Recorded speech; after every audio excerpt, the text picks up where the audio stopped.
Hello NEET warriors, I know you all were waiting for this chapter of gravitation, a very important chapter which lays your foundation for your 12th standard chapter 1, which is electrostatics. Now this chapter is crucial also because guarantee you'll get one question from this. There have been instances where there were two questions which were related to this chapter in your NEET examination. So it's time to conquer this chapter, and if you are all ready for this, just one second, if you're all ready for this, do let me know in the chat box, and if you have not yet smashed the like button, do that right now. Very good. And do you know that there is a free gift waiting for all of you in the description box? What is that free gift? See, often when students study from YouTube, they lose track of the classes. Where is the PDF in the description box? Where is the PYQs? Where is the practice question? Where are the tests? That you no longer have to worry, because we have created a beautiful sheet of all the chapters whichever we have been teaching, and it will get updated as we teach other chapters too. It also involves CBSE and NEET previous year questions separately. Yes, if you have not seen that yet, please check it out as you are watching our video right over here. Where is it? The gravitation chapter. Yes, as you are watching this chapter, you can see it's there in the description box. NEET 2024 best surprise gift. Yes, it is your best surprise gift. You see all the links, chapter wise PYQs, NCERT solutions, PYQ test, 10-year PYQs arranged year wise, NEET CBSE wise, subject wise, everything for all the subjects. Okay, so click on any one of them, it will open up the YouTube link. If you want to download the PDF, just enter your Vedantu login ID. If you have not created an account, create it. It will hardly take you a few seconds. Okay, so that's what it's all about. Let's now start this particular chapter of gravitation. Let's just start this chapter. Everybody was eagerly waiting. Happy evening, Krishna. Hello, Samira, Alekia, Lucky, Zoera, Gokul, Guna, Ratigna. Hello, Harish. Welcome. Good evening. Now see, this chapter has couple of things which you need to understand. One is where we talk about the gravitational force. Okay, a part of it we talk about gravitational force. Then we talk about other quantities like field, potential and energy. This is another important part of this chapter. Then you go to, after that, you go to basically satellites, and lastly you go to Kepler's law. So this is the order which we are going to follow. These are the main topics. Obviously there are many subtopics involved in this. That is what we are going to learn. Like I said, minimum +4 to +8 marks in NEET. That is the weightage of this particular chapter. See, if you take two masses, let's say we take Pandu and let's say we take Champa. Do you see, this is beautiful Champa out here. This is Pandu. Is Champa attracted to Pandu? Is Pandu attracted to Champa? Well, there are two ways of looking at it. Maybe Pandu looks good, Champa also looks beautiful. So maybe they are attracted to each other the other way. That is another story. But physics wise, in my class, will they be attracted to each other? That is the real question. The answer is yes. It depends on their masses. So how does it depend on their masses? Let's say Champa's mass is example 40 kg. Let's say Pandu's mass is, let's say, 60 kg. You will see that any two masses, doesn't matter, Pandu Champa, Pandu Laddu, Pandu Earth, Champa Earth, rock with another rock, one planet with other planet, moon with earth, moon with sun, earth with star, star with star, star with anything with anything. Basically there should be two masses. There will be a force which is attractive. Now, which force will be more? Force on Pandu or force on Champa? Put it up in the chat box. Which force will be more? Let me know in the chat box. Is Pandu going to experience more force or Champa going to experience more force? If you say, sir, Pandu has more mass, so more force. Or if you say, sir, Pandu has more mass, no, so he will pull Champa with more force. That is also wrong. Let me tell you, these two forces are action and reaction. So that's why if this is F, this is F. If this is X, this is X. If this is F1, this is F1. Magnitudes are same, directions are opposite, but acting on two different bodies, following Newton's third law. Yes. So a lot of people thought that the answer would be Champa or Pandu, but that's not the case. It is in fact equal and opposite. Keep that in mind because of Newton's third law. And this force is found out to be proportional to both the masses. So 60 kg also, and it is also proportional to 40 kg. It is also proportional to 40 kg. But you know what it is inversely proportional to? Let's say these two people are separated by some distance. Let's say, 5 meters. Let's say 5 meters. They are separated by that distance. That force is inversely proportional to the 5 meters square. The square of that, the square of the distance between them. If the distance increases, the force is small. If they come close, force is more. So that's how the distance affects the force between these two. Is that clear? These are all experimentally found. This was found. If you ask me how was it derived, the answer is it was not derived. It is basically completely based out of experiments. So scientists had lot of time that time. There was no NEET JEE examinations. Everybody was chilling in their life. So they also discovered these phenomena. And there is a constant of proportionality which we'll come to. But also remember, the forces are equal and opposite.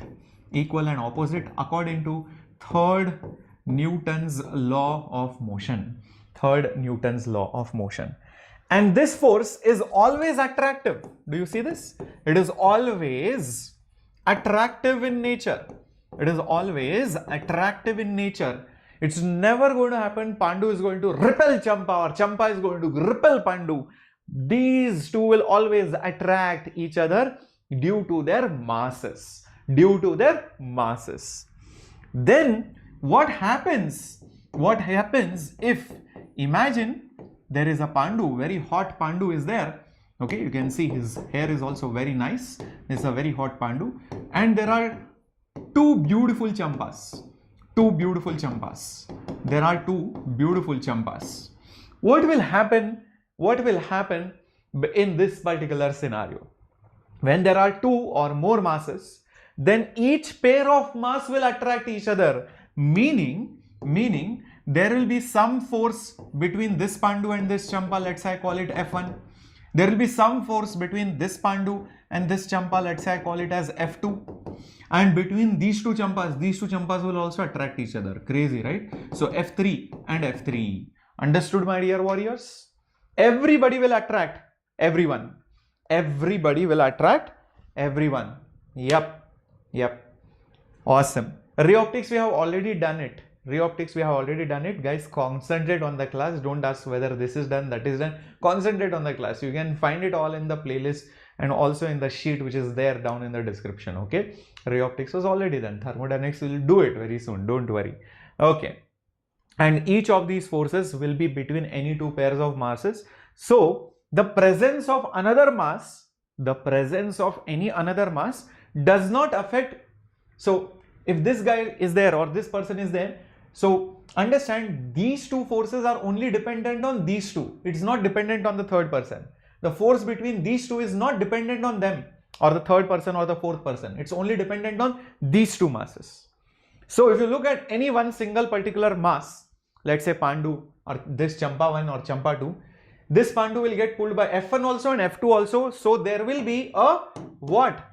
F1 will be also there, F3 will be also there, or F2 will also be there. So together there will be a net force on Pandu. There will be a net force on Pandu. Understand that. So this FP bar is technically F1 bar plus F2 bar. F1 bar plus F2 bar. Same thing is going to happen on this Champa. These two forces are there. Together, this will be the net force. These two forces are there on this champa. This will be the net force. So I can say that the net force on any mass, is equal to the vector sum of all the pairs of gravitational forces. All the pairs, like this was a pair, this was a pair. So if you take all these forces and you add them vectorially, you will get the net force on any particle. You know what is this called?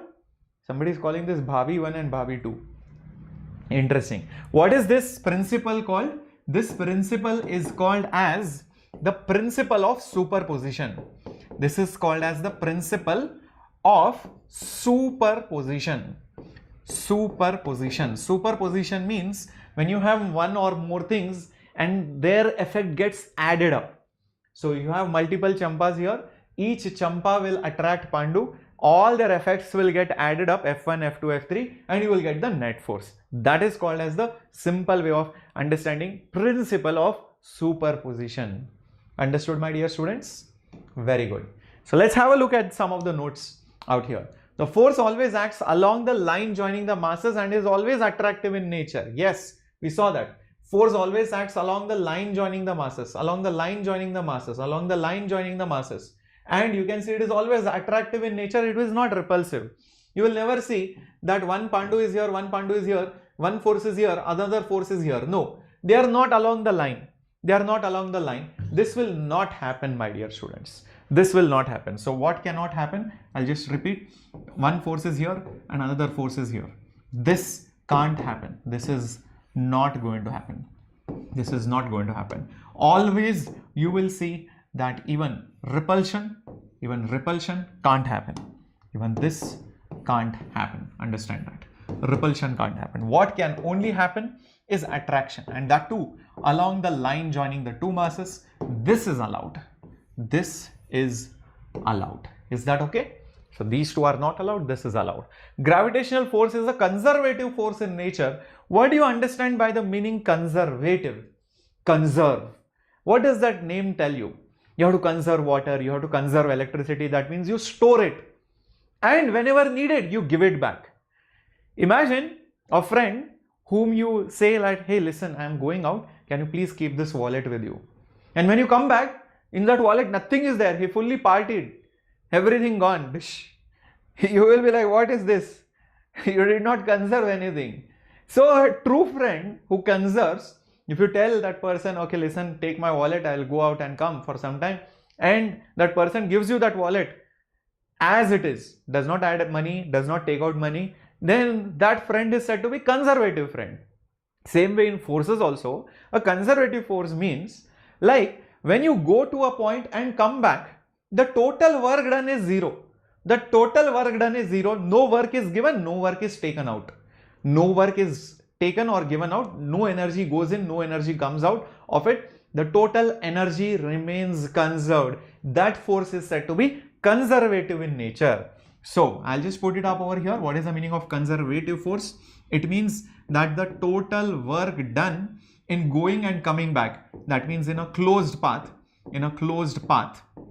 what is it going to be, my dear warriors? It is going to be a big fat zero. And because it is conservative in nature, that is the reason why you have a term called as gravitational potential energy. Otherwise, you would never have that word called as potential. Imagine one useless fellow, one waste fellow whom you give money, he does not return you. Does he have potential energy? Does he have the ability to do or give you back whatever you gave him? No. So that person will not store money. So same way, a force which is non-conservative cannot store the energy. Like friction, bad person, waste fellow, you give that fellow some energy, it will not give you back. So friction always sucks away the energy and does not return you, right? It's not faithful. But gravity, very faithful. You store gravitational potential energy, you leave the mass, it will convert back into kinetic energy. You again take that stone back, it will again store potential energy, again give it back to you. So that is why it is said to be conservative. Very good. Awesome. So these are very simple ways of understanding things. If you look at it in a complicated way, you will not remember the concept. You will not understand the concept. You will not be able to apply the concept. You should always get a feel of what these terminologies mean. Gravitational force between masses is independent of the medium. Yes, we saw that right over here. Whatever force is between this Pandu and this Champa has no role over here. Whether she is a part of a medium or individual particle or a third mass, fourth mass, fifth mass, any other particle will not have a say in the relationship between this Pandu and this Champa. Like this Pandu says to this Champa, I love you. This Champa says, I love you too. This Pandu says to this Champa, I love you. This Champa also says to this Pandu, I love you. But that does not mean this Champa will be like, why are you saying this to this Champa? No role. I love you, you love me, you love her, she loves you. That's it. Independent relationship. Understood? That is the meaning of the other presence of other masses. The force between two masses is independent of, the medium outside, independent of other masses outside. So that is what the meaning is. Great. So what is the final formula? I just told you some time back, the formula is proportional. Where did it go? Right over here. Is proportional to the product of the masses and inversely proportional to the square of the distance between them. I don't want this proportionality. We can get rid of it with a constant. And what is that constant? That constant is called G. What is that G? It's universal constant of gravity. It's called as G is nothing but universal gravitational constant.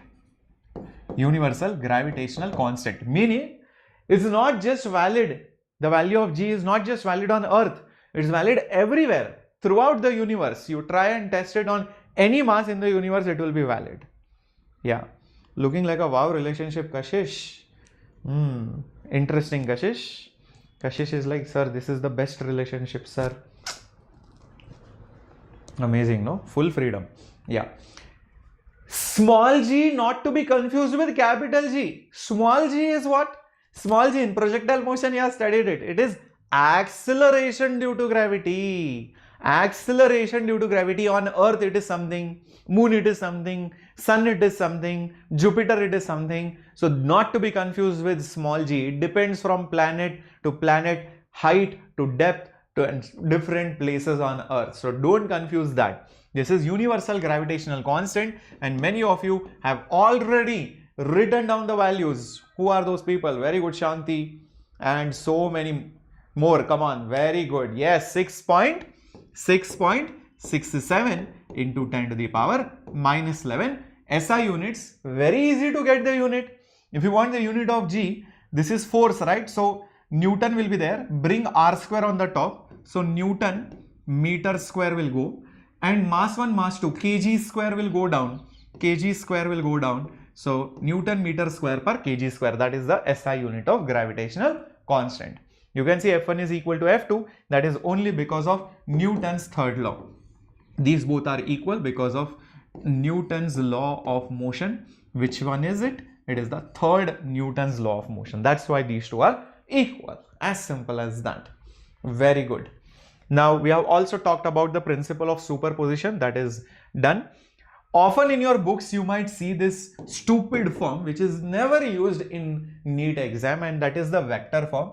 I don't like that vector form, but still I will give it to you just over here. If there are two masses M1 and M2, and let's say R12, what is this? Is the distance between the two masses. R12 is distance between the masses, but if I put R12 bar, then it becomes the position vector, of 1 with respect to 2, actually position vector of 1 with respect to 2. That's how it should be, position vector. So this is nothing but position vector of mass number 1 with respect to 2. Usually R12 bar is R1 bar minus R2 bar. Like velocity relatively, V12 is V1 bar minus V2 bar. Same way, R12 bar is R1 bar minus R2 bar. Something which you should be aware of. You should know it just for the theory's sake. Let's say for NCERT point of view or pure theoretical question comes. Now, understand, when you talk about this mass will experience a force here. This mass will experience a force here, F1. This is force 1 because of force on 1 because of 2. This is force on 1 due to the second mass. Force on 1 due to 2. Interesting thing to note, this force and this R12 are opposite in direction. Position of 1 with respect to 2 is this way. First mass is over there and the force on it is over there. They are directly opposite to each other. Great. So can I also say F12, first of all, magnitude wise, this is just purely magnitude wise, is nothing but gravitational constant m1 m2 divided by r12 square. R12 is the distance between them, so distance square. But the moment I put F12 bar, what will happen? I will get basically G m1 m2 divided by R12 square. But since it is opposite to R12, and because I'm writing in vector form, always vector form has a magnitude and a unit vector. Like when I say 5 I cap, what is that 5? Magnitude. What is that I cap? Direction. So what is the magnitude? This one. What is the direction? Opposite to R12, but take a unit vector. A unit vector in that direction will look like this. This will be R12 cap. This will be R12 what, my dear warriors? R12 cap. It's a unit. If this is 10 units, you divide it into 10 parts. 1 unit is R12 cap. And it is opposite to that. This force is opposite to that. So if I write also R12 cap, I'll have to put a minus sign because it is opposite. Like saying minus 5 I cap, meaning the magnitude is only 5. But minus I cap means the direction is opposite to the x-axis. That's all. Is that clear, everyone? Yep, very good, very good, awesome. Now, if you want, you can further rewrite it as, because whenever you have R12 cap, it is nothing but R12 bar divided by R12. What is this? The definition of unit vector. A cap is A bar by A. V cap is V bar by V. So if you want, you can write it like this. And the moment you write it like this, bar will be there, R12 will be there below. So it will end up being like this. F12 is minus G, M1 M2, R12 bar, whole thing divided by R12 square into R12 denominator. It will make it R12 cube. So this becomes the formula. If you want, you can remember this. If you want, you can remember either this formula or you can remember even this formula. This will also work. Either you remember this or this. So I'm putting an or over here. Either you remember this or this, it's one and the same thing. Cool, shall we go ahead, my dear warriors? Yep. Okay. Guys, don't worry about the durations of the classes. I will take how much ever is needed perfectly to build your concepts from scratch to at least something where you can solve the PYQs. Yeah, because once our syllabus is done in the month of March, we are going to practice thousands of questions, be it more PYQs, be it problems similar to PYQs, be it NCERT questions, be it most predicted papers, mock tests, all those things will start. Main thing is focus on understanding the concept, because that's where many people struggle. Okay, now look at this question. This is an NCERT question, in-text question. We'll solve the in-text questions because in-text questions have been very popular with NTA in the NEET examination. They have asked many times in any of the NEET exams you open it up. 3 masses, each are fixed at the vertices of a triangle. What is the force acting on a mass of 2m placed at the centroid G of the triangle. What is the force if the masses at the vertex A is doubled? 3 equal masses of m kg are fixed at the vertices of an equilateral triangle. What is the force on a mass 2m placed at the centroid of the triangle? Come on, my dear students. This is a straightforward question, I feel. This is a straightforward question, I feel. So draw a triangle, show 3 masses. Show 3 masses. 3 masses equal. M, M, and M. They are all equal. They are placed at the vertices of the triangle.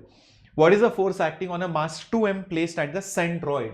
Centroid is exactly going to be here and the mass is going to be 2m right over here. Perfect. So what do you think is the force acting on a mass 2m placed at the centroid of the triangle?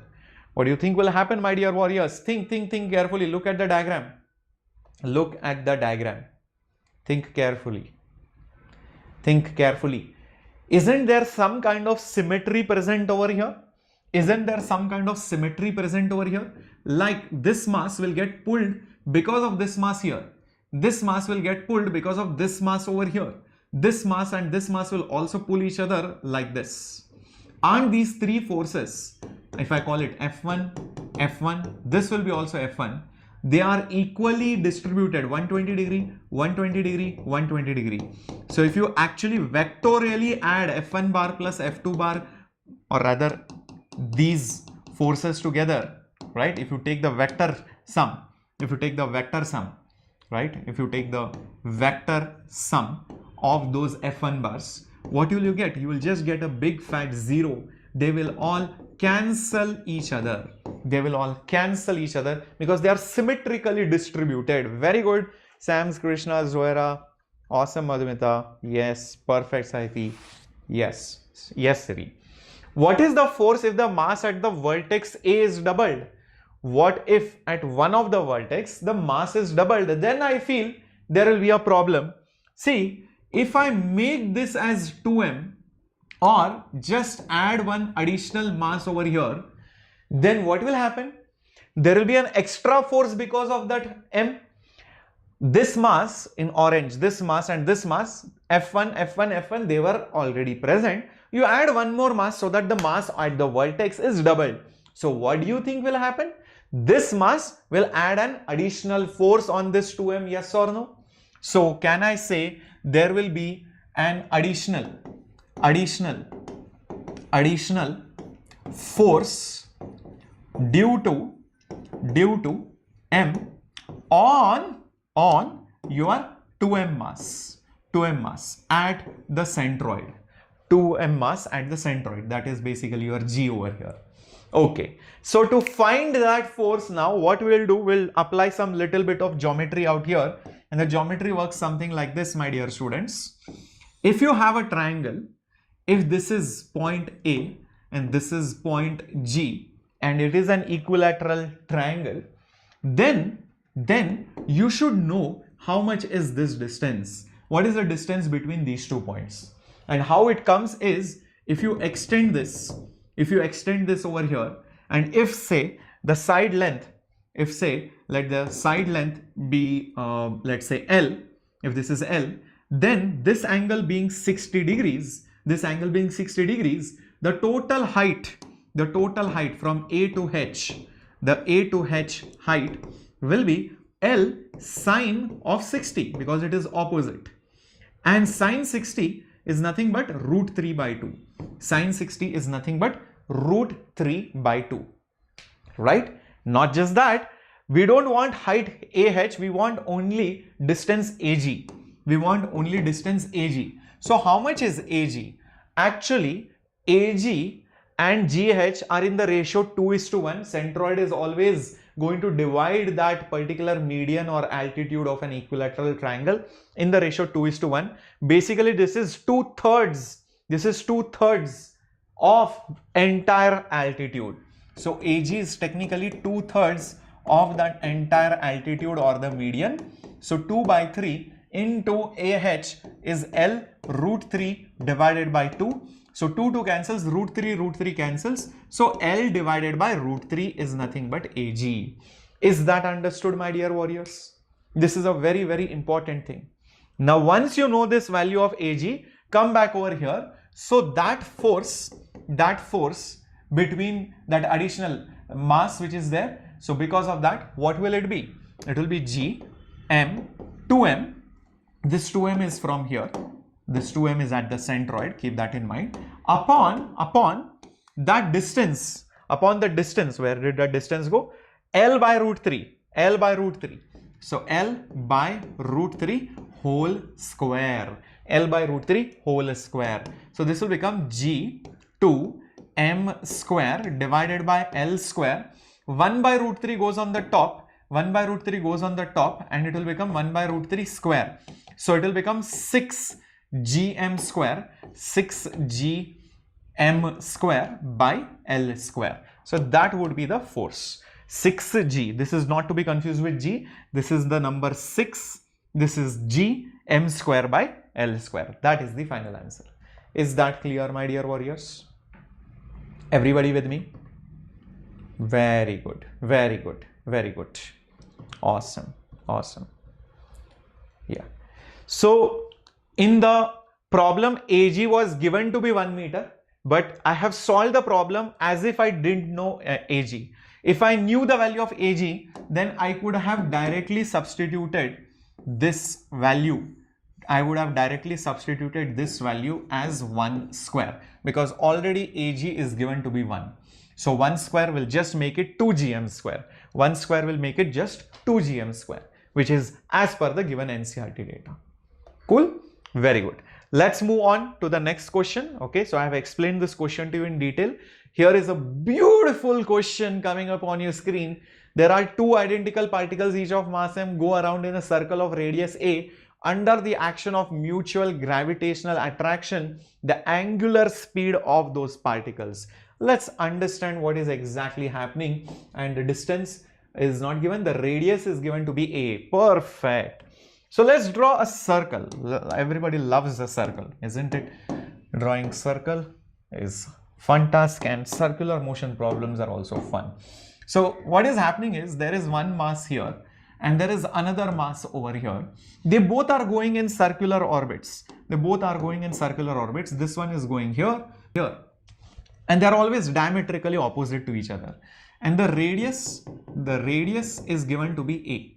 The radius is given to be a. So let's say this is the center. Why are they going in circular motion? There must be some centripetal force. And that force is none other than the mutual gravity between them. The mutual gravity between them. Isn't that right? These forces are acting like the centripetal force. So can I say the gravitational pull between them, what does it do? It acts like the centripetal force. It acts like the centripetal force. And that is the reason why they are moving with some velocity. There is some omega associated with them. There is some omega, angular speed associated with them. And that's the reason why they have the centripetal acceleration also. They have the centripetal acceleration also.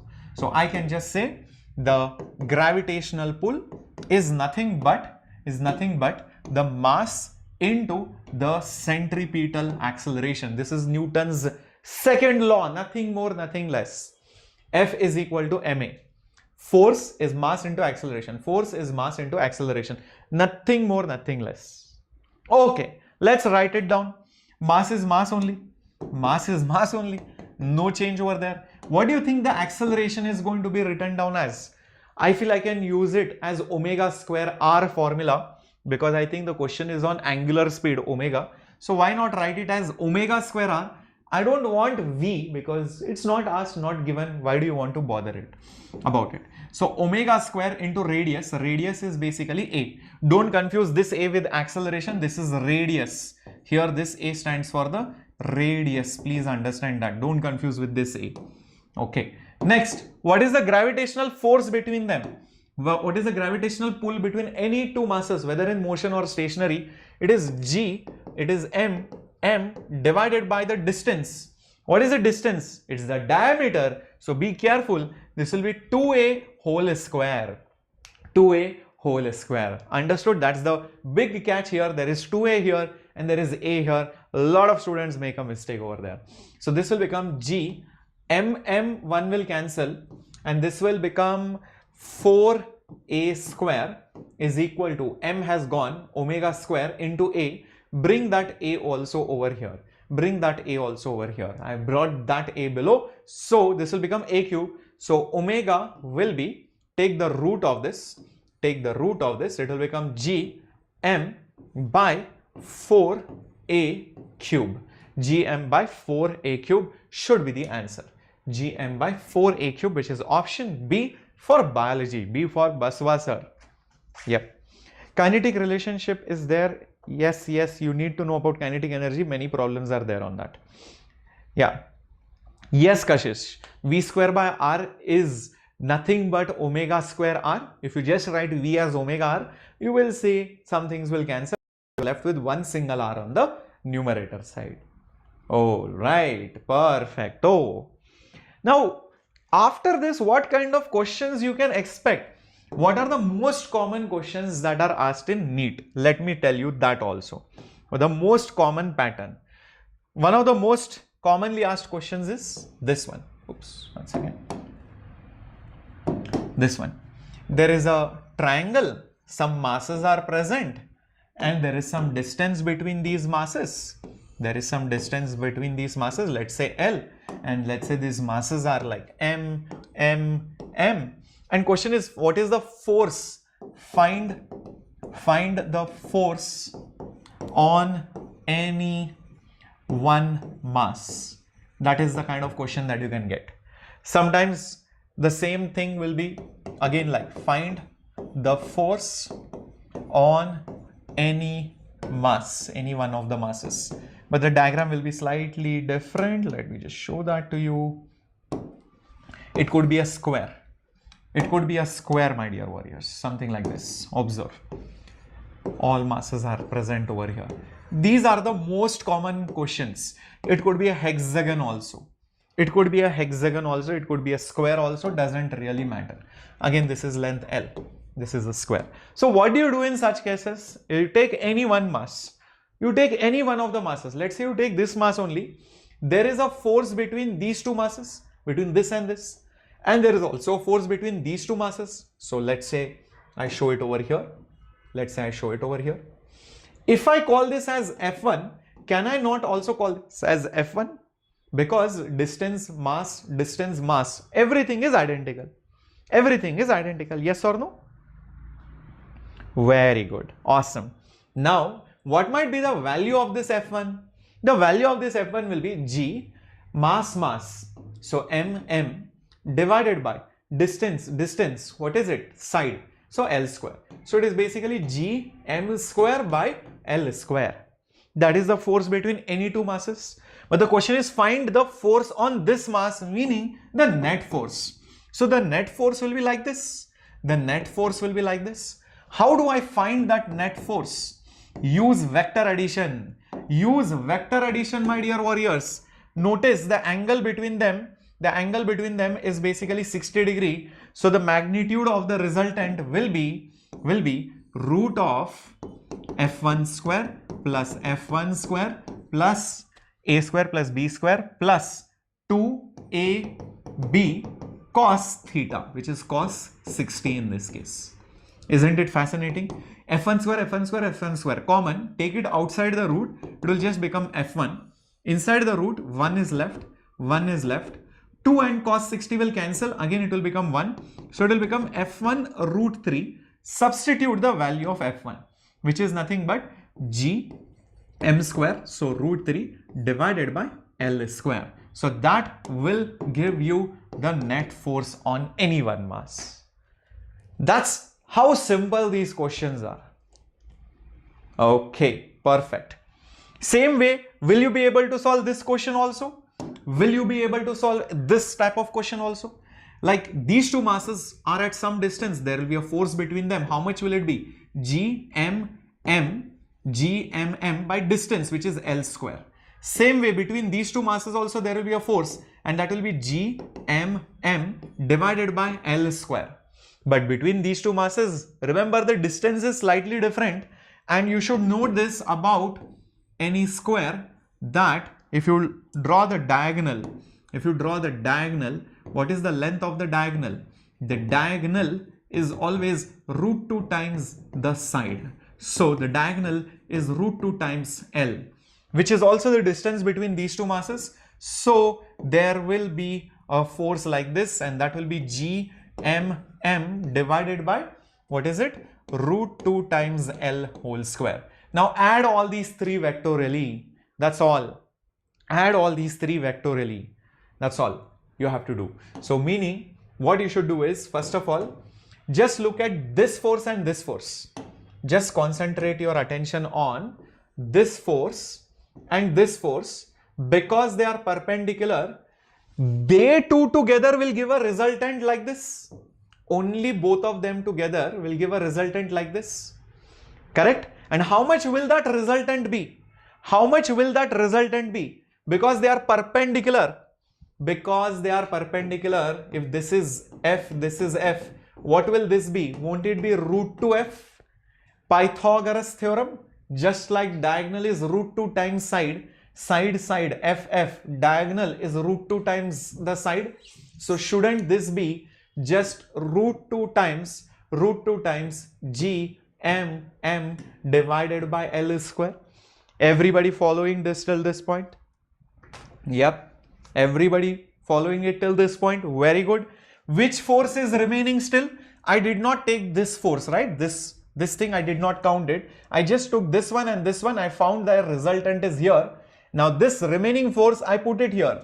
I put it back over here. How much was that? That was GMM by root 2L whole square. Both of them are along the same line. They will just add.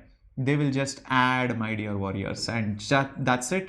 You will get the net force. You will just get the net force. So the net force will be just the addition of these two. So it will be nothing but GM square by root 2 square will be 2. So 2L square plus this one over here, which is root 2 GM square by L square. You can take few things common and you can write it in a much more beautiful manner. So it will be GM square by L square 1 by 2 plus root 2. That's it. That is the answer. Got it, everyone? So now any kind of question comes, be it triangle, be it quadrilateral, be it hexagon, be it any other shape. It's all about, if you know the vectors, formulas, and if you know how to add the vectors and little bit of geometry here and there, you can solve these questions. So if you have got confidence, give a thumbs up by smashing the like button down there. It means a lot.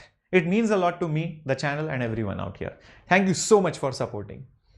Let's go to the next concept, and that is gravitational field. Very good, Madhumita King, Kashish, it's clear. What is gravitational field? What is this? Okay, let me explain this to you with a simple EGPG example. So,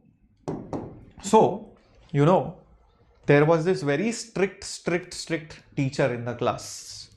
Look at this. This is a very strict teacher. Very strict teacher. Strict teacher in the class, who won't let anybody talk, who won't let anybody sit in any weird manner. You have to complete the homework or else you are thrown out of the class, all those things. So the teacher has an aura, right? Around that particular teacher, there is an aura. Some teachers are very good with the subject. Maybe they might not crack many jokes, but they know their subject inside out.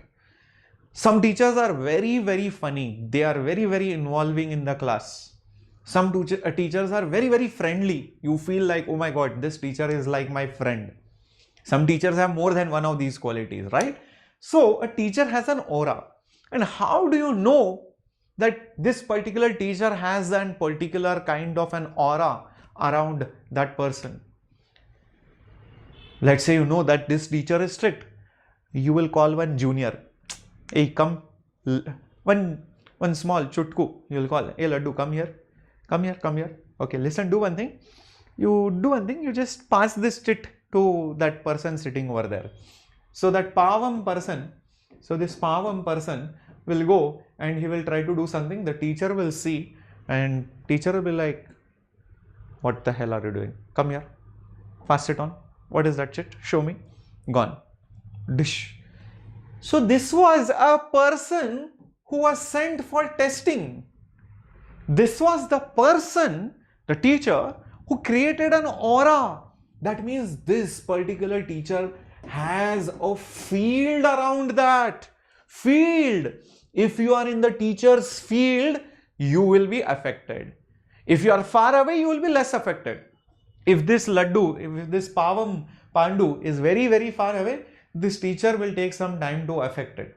But if this pavam pandu is very close to the teacher, in the front bench that pavam pandu is there, and that pavam pandu is passing chits in front of such a strict teacher, one tight slap only, gone that pavam pandu. So the distance also matters.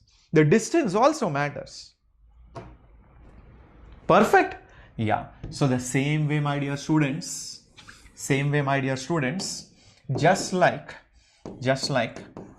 a person's aura has a field, and to check whether there is field or not, you send a pavam pandu. Basically, it is for testing purposes. And how much this field is affecting that testing person or the testing object decides the strength of the field. Same way, here also, if you have many masses, this is some mass. Okay, this is a body. This body has a something called as the gravitational field. So to check that gravitational field, you take a mass which is called as your test mass. What is it called? Test mass. Let's say call it small m. On the test mass, there might be some force. Acting on it. Let's say that force is F. It could be this way, it could be the other way. Usually the forces are attractive, so it's better that I show it like this. So there will be a force acting on the test mass. That force divided by the mass is called, E, which is the gravitational field. So the gravitational field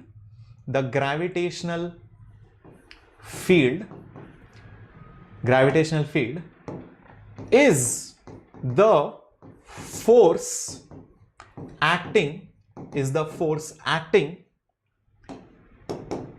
per unit test mass. So here also our gravitational field will be nothing but you take the force and divide it with the mass, that is the formula. Is that very, very clear? Everyone understood? After this you will never ever have any issue with this. Also tell me, what is the unit of this gravitational field? You can get it from here. What is there in the numerator? It is Newton. What is there in the denominator? It is mass. That means it is kg. So Newton per kg is the unit. Yeah, not F by m, it is Newton per kg. Very good. Also, whether it is a vector or a scalar quantity, the answer is it is a vector quantity. It is a vector quantity in the direction of whom, guys? In the direction of the force. In direction of the force on that particular test mass. In the direction of the force on that particular test mass. So if I take a mass, let's say over here, point mass, and let's say I am standing here, is there a gravitational field? Simple way to check, put a test mass. If you put a test mass, immediately it will be pulled here. So yes, there is a gravitational field right over here. Maybe right over here. Okay, there is a gravitational field right over here. If you stand somewhere here, is there gravitational field? If you put a test mass, immediately you will see there is a gravitational force acting on him. So that's why there is a gravitational field here.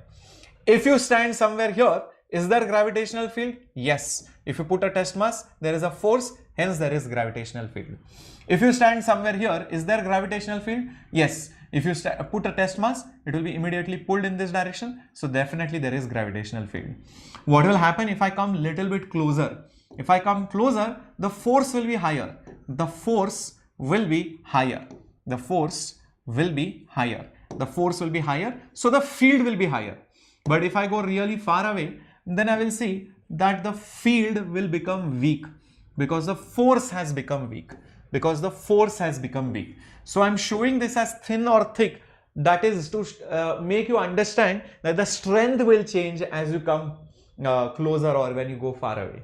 So as you are far, the strength is very, very less. The strength is very, very less. And as you come closer and closer, the strength will increase. The strength will increase. So I'll just show that to all of you over here so that you can visualize this. You can visualize this. This is the best way to visualize, guys. This is the best way to visualize. Is everybody now able to visualize how gravitational field works? Is everybody now able to visualize how gravitational field works? Isn't it a very good looking diagram? Isn't it giving you a perfect idea of how gravitational field lines, gravitational field is going to work around a point mass? By the way, you know what these lines are called? These are called as gravitational field lines.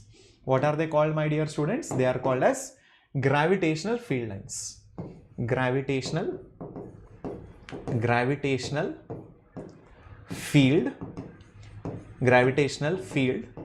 lines. Keep this in mind.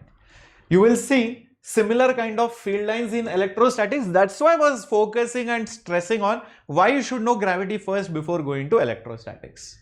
These are called as gravitational field lines. So due to a point mass, I would say due to a point mass, and that point mass over here is m, the gravitational field lines,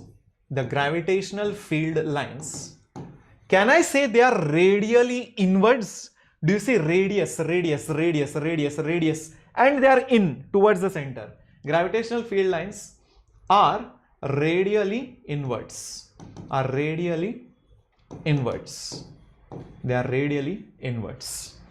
And they start, where do they start?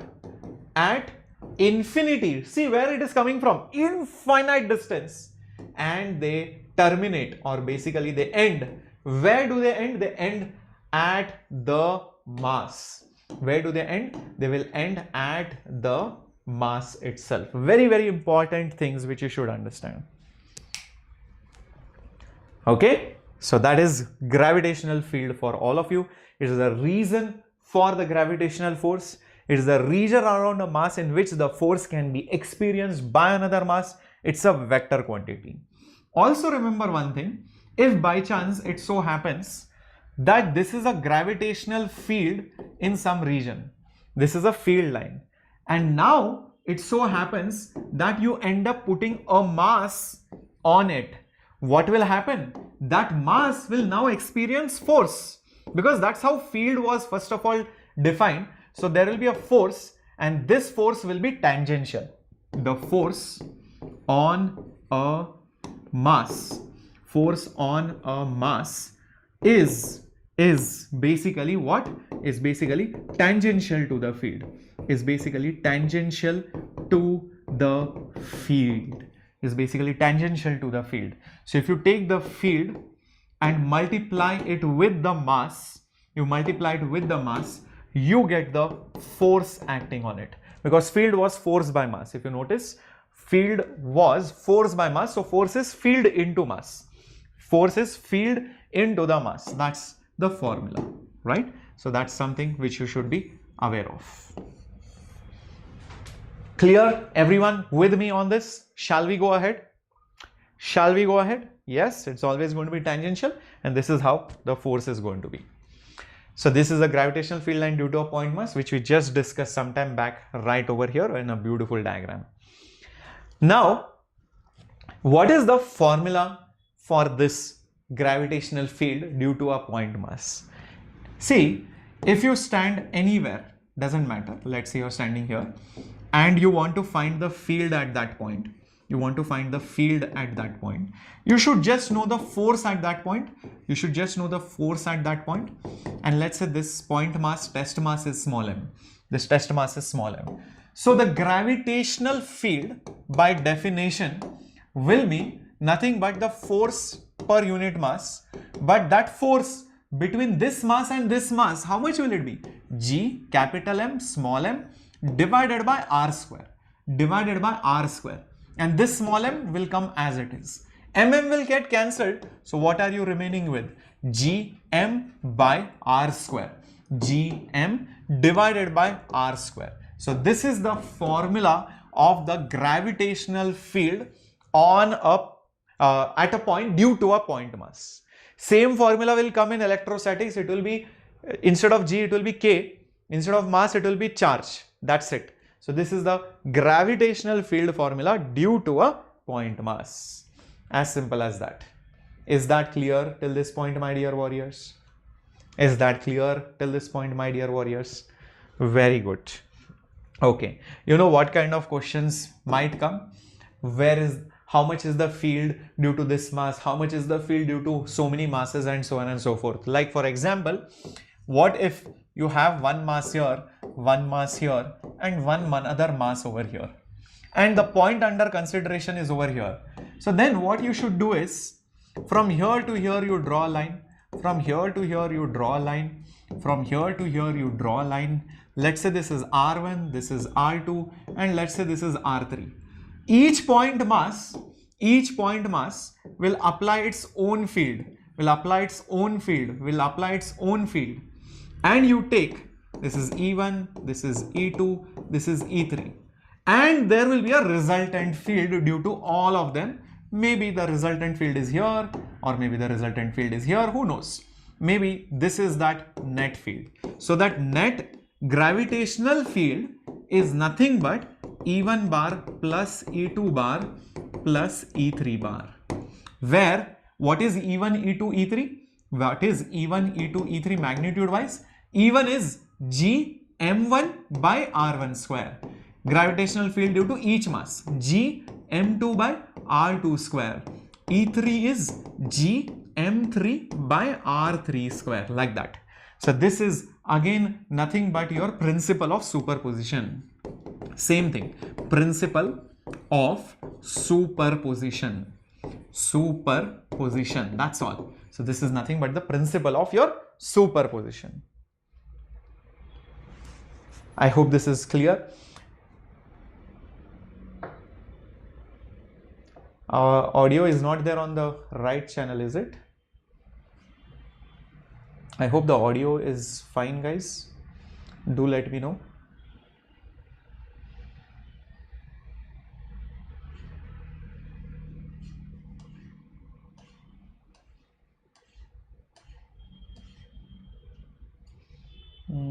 Not sure why. Okay, cool. Let's move ahead. Yep. Okay. Next term which you should realize is the gravitational potential energy. Now, whenever I use the term gravitational potential energy, you start thinking that, okay, if I have a table and there is a box kept on it, then this has gravitational potential energy. Or let's say there is a mountain and let's say there is some water which is stored over that mountain or on that dam. That water has gravitational potential energy. Or you take a ball and you throw it up. As it goes up, you will see it gains gravitational potential energy. So in all these examples, there is gravitational potential energy. That means gravity or gravitational force has ability to do work. This potential energy is a complete scalar quantity and it is always expressed in SI units. The unit is joules. If you are using CGS unit, then it is ergs, that is standard. Scalar quantity, it is expressed in joules or ergs. And what is the symbol for that potential energy? The usual symbol for potential energy is U. Sometimes you also use P dot E dot. Both are fine. U, capital U, it is not V. Please remember, it is capital U or P dot E dot. That is the symbol of potential energy. Now, whenever you have studied work power energy, you might have studied, sir, potential energy is mgh. But do you know there is a limitation of that formula? You cannot use the formula everywhere. Do you know when you cannot use the formula? Do you know when you cannot use that formula? Come on, put it up. Meanwhile, I'll just write down a ball, thrown up. A ball thrown up gains potential energy. This is the water stored in the dam.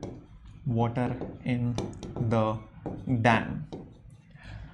Box on a table.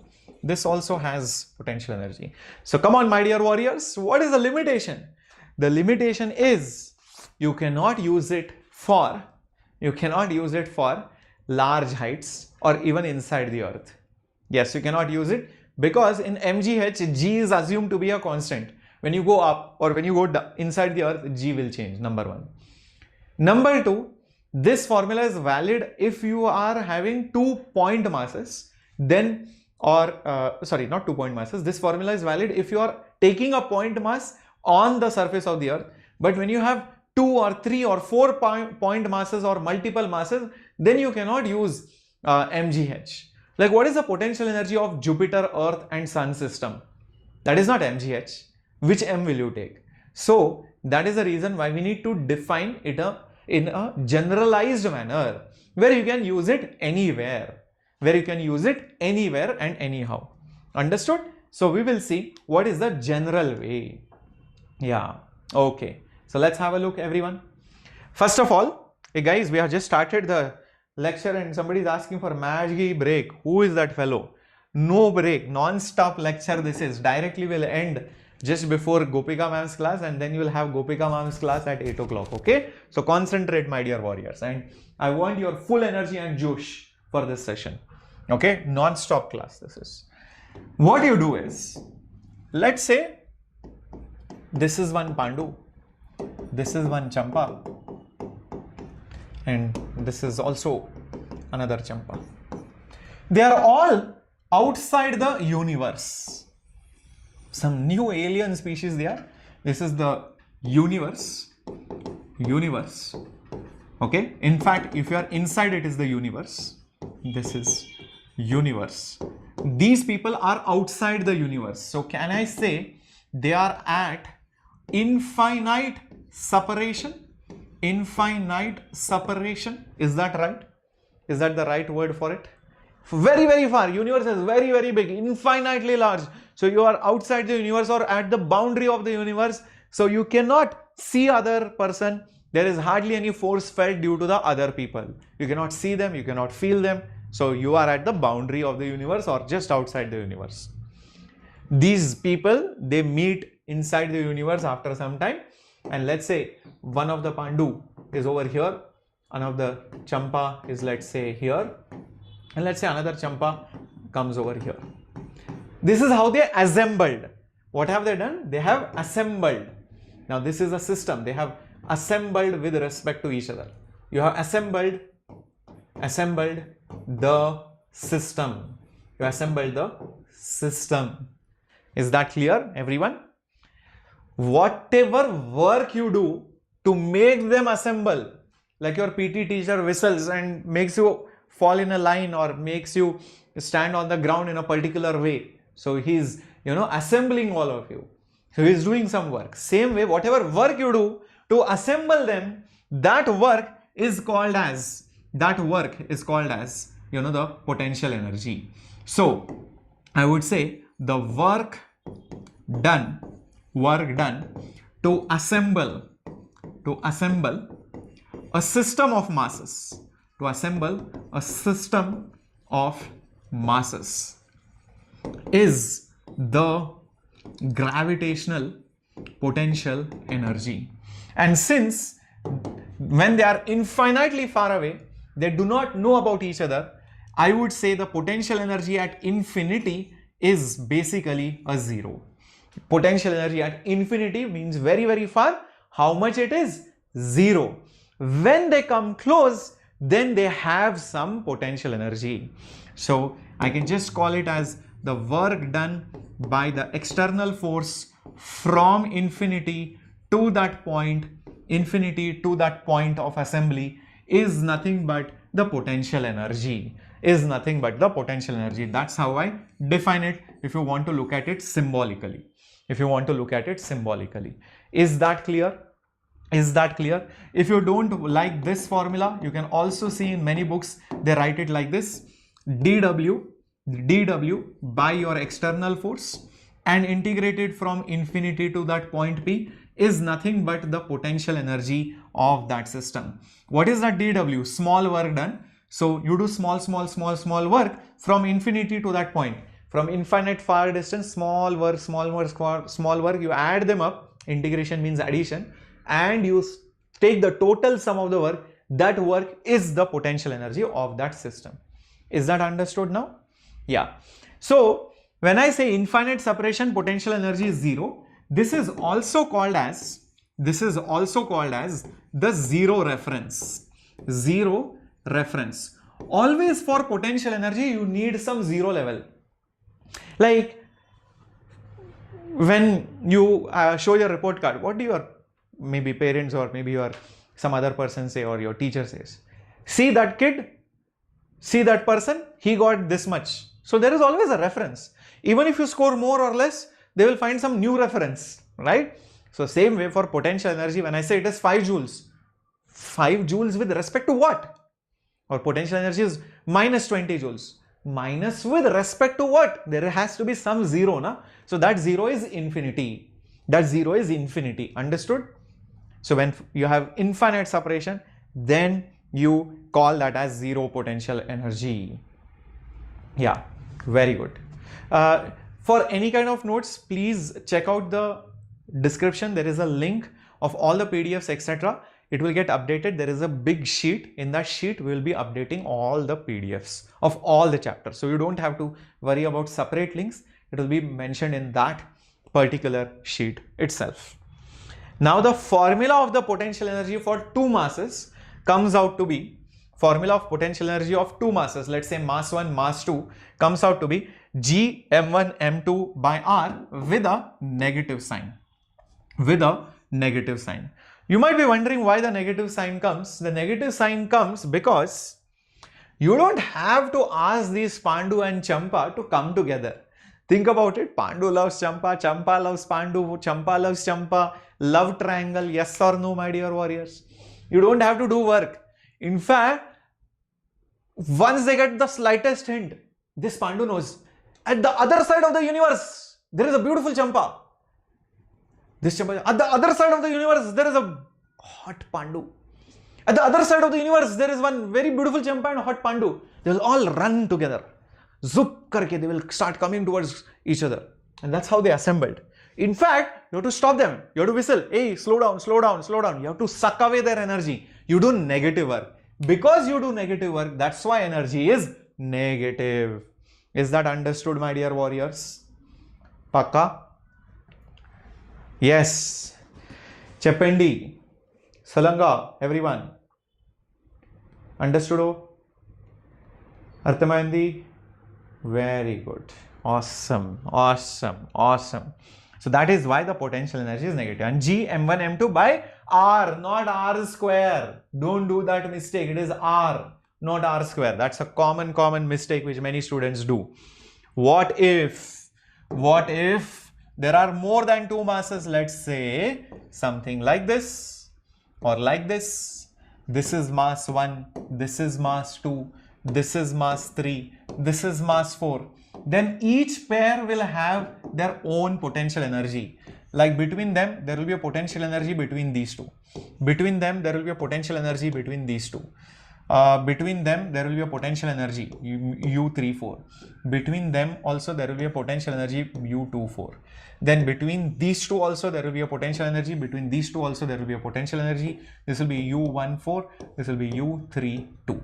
So this is how the potential energies will be between each pair of masses. So when I write the potential energy of the system, it is basically the sum of the potential energy of each pair. So in this case, the potential energy in this particular example that I have taken, it will be nothing but U12 plus U13 plus U14 plus U23 plus U24 plus U43, I believe. Yeah, 1, 2, 3, 4, 5, 6. Yeah, 6 terms. That's how you will get it. You'll get all the 6 terms over there. Yeah, very nice. Very good. Excellent. So that was potential energy for you. Obviously, we're going to do some problems after this, but one of the major doubts which students have, and that is, sir, what is this potential now? Fine, I understood field. Sir told about field with a very good example. Sir explained field with the example of a very strict teacher. And we saw and visualized the field also in a very beautiful manner. Then sir explained what is gravitational potential energy also, and how it is ability of doing work, and how it is negative, what you take as a reference, and how the work done, for assembling them is the potential energy. We saw the formula also for the potential energy. But then what the hell is this gravitational potential? Okay, first of all, gravitational potential, the symbol for this, gravitational, just potential, no energy. Okay, potential, the symbol is V. It is also a scalar quantity. And what it means is very interesting. Like it's the same difference between before NEET exam and after NEET exam. Like for example, if I ask you, do you have the potential to get into AIIMS? Answer it right now. Do you have the potential to get into AIIMS? And if your answer is yes, put a symbol V. Put a symbol V if you are having the potential to get into AIIMS. If you think you don't have, trust me, you are mistaken.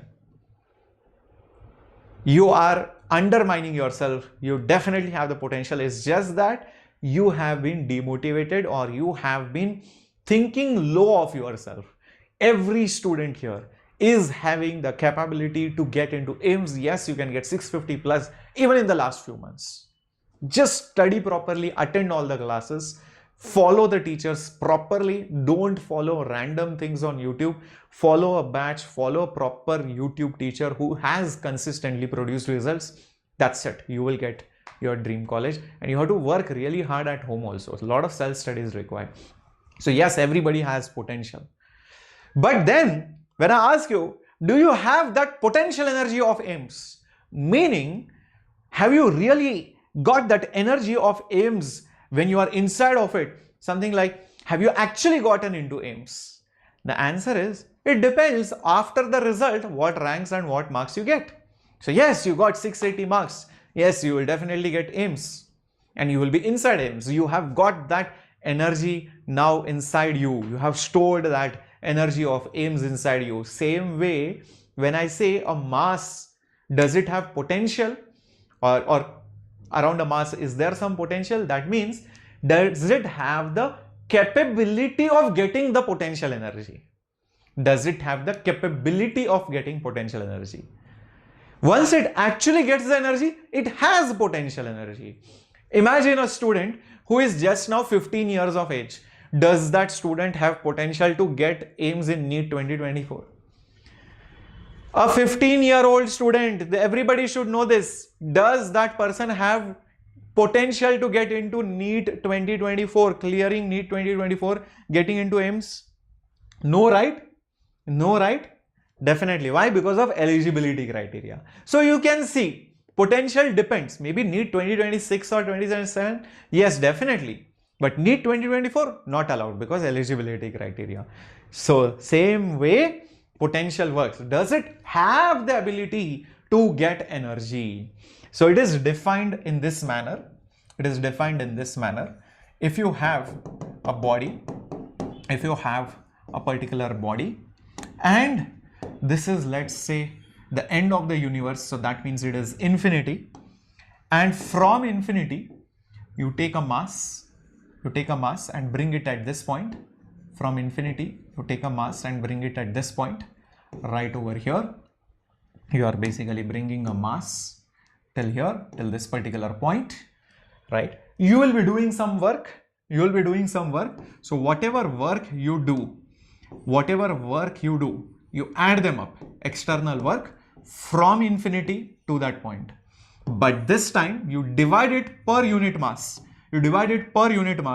Then what you get over there is the symbol V. That's it. So that is your gravitational potential. The work done per unit mass from infinity to that point. So you can also see that the unit of this will be, because there is work, that means there will be joules, and because there is mass, that means there will be kg. Joules per kg or even erg per gram. That is the unit of gravitational potential. You can also see, because the numerator has potential energy formula and this denominator is just the mass, you can also write it as U divided by M. This is just the same thing, just written it in a different way. U by M is also going to work. Everyone with me? Very nice.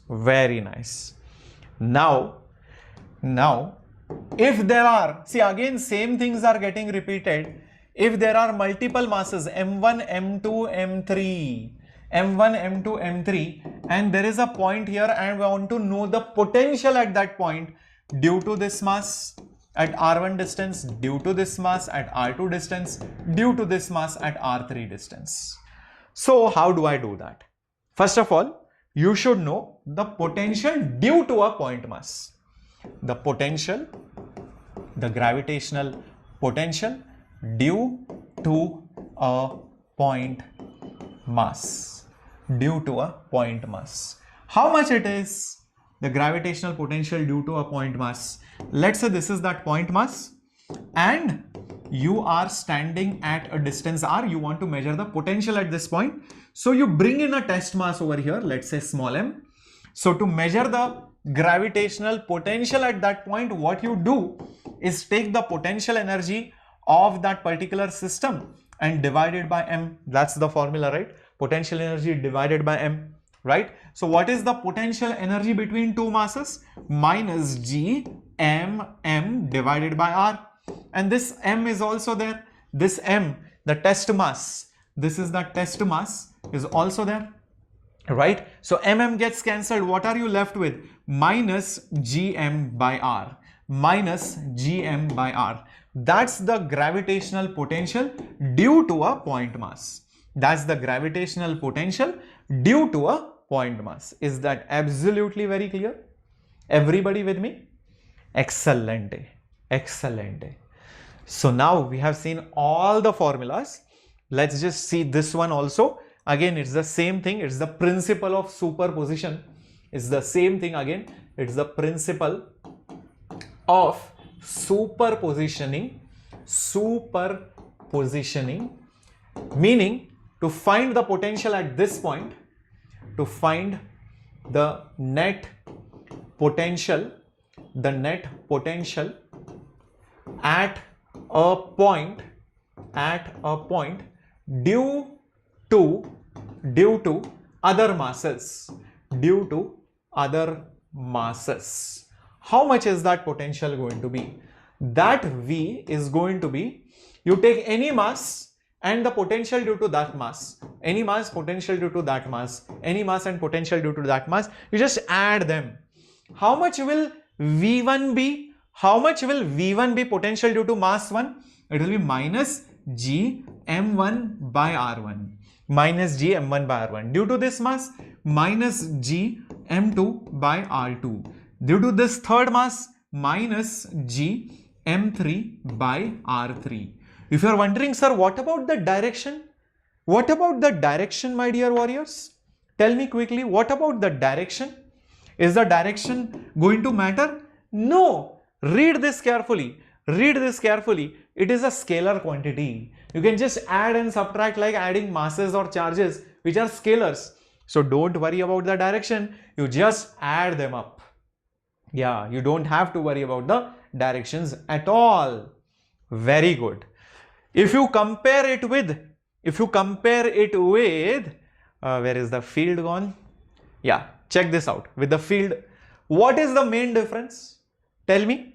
In the field formula, multiple masses are there. At a point you are finding the field, okay, versus multiple masses are there and you are finding the potential.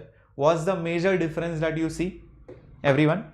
In potential, you can just simple addition because it's a scalar. But notice, my dear warriors, in case of gravitational field, it's a vector, bar. So you have to take components, you have to use vector addition formula, triangle law, polygon law, whichever law, and then find the net result. That's the main difference. Okay, everybody with me? Very good. So to sum it up till this point, let me just put it over here. Yeah, gravitational potential, everything is given. So before going to the example, let me sum it up for all of you. So you have force between two masses, which is given by G m1 m2 divided by r square. You have also potential energy between two masses. And that is minus G m1 m2 divided by r. So this always happens between two masses. Remember that. You have mass number 1, you have mass number 2. That two masses will have some force between them, and as a system they will have potential energy. Okay, that's always for two masses. Keep this in mind. Alright, so this is m1, this is m2. But when you have a single mass or multiple individual masses and you are finding the field due to them or potential due to them, then how it works? So you are having a single mass or multiple masses, and at some distance you are finding the field or the potential due to them. So this is how it works. So when you talk about field, gravitational field, it is just given by the formula G m divided by r square. That is the field at this point. That is the field at this particular point. And the potential at this location, is minus Gm divided by R. All the formulas are there. Force, energy, field, potential. After this, I don't think you should be confused. Thank you so much, Narmata Govindaraj. Means a lot. So glad you came to the live session. Yeah, everybody got it? I hope after this there is no confusion. Which formula is R square, which formula is R. See, energy formulas, potential formulas have negative sign, and that's why they have R. There is one minus, one power of R is minus. Force and field, R square. Energy, one minus is there, so you remove one power. Instead of R square, make it R raised to 1. That's how you can also remember it.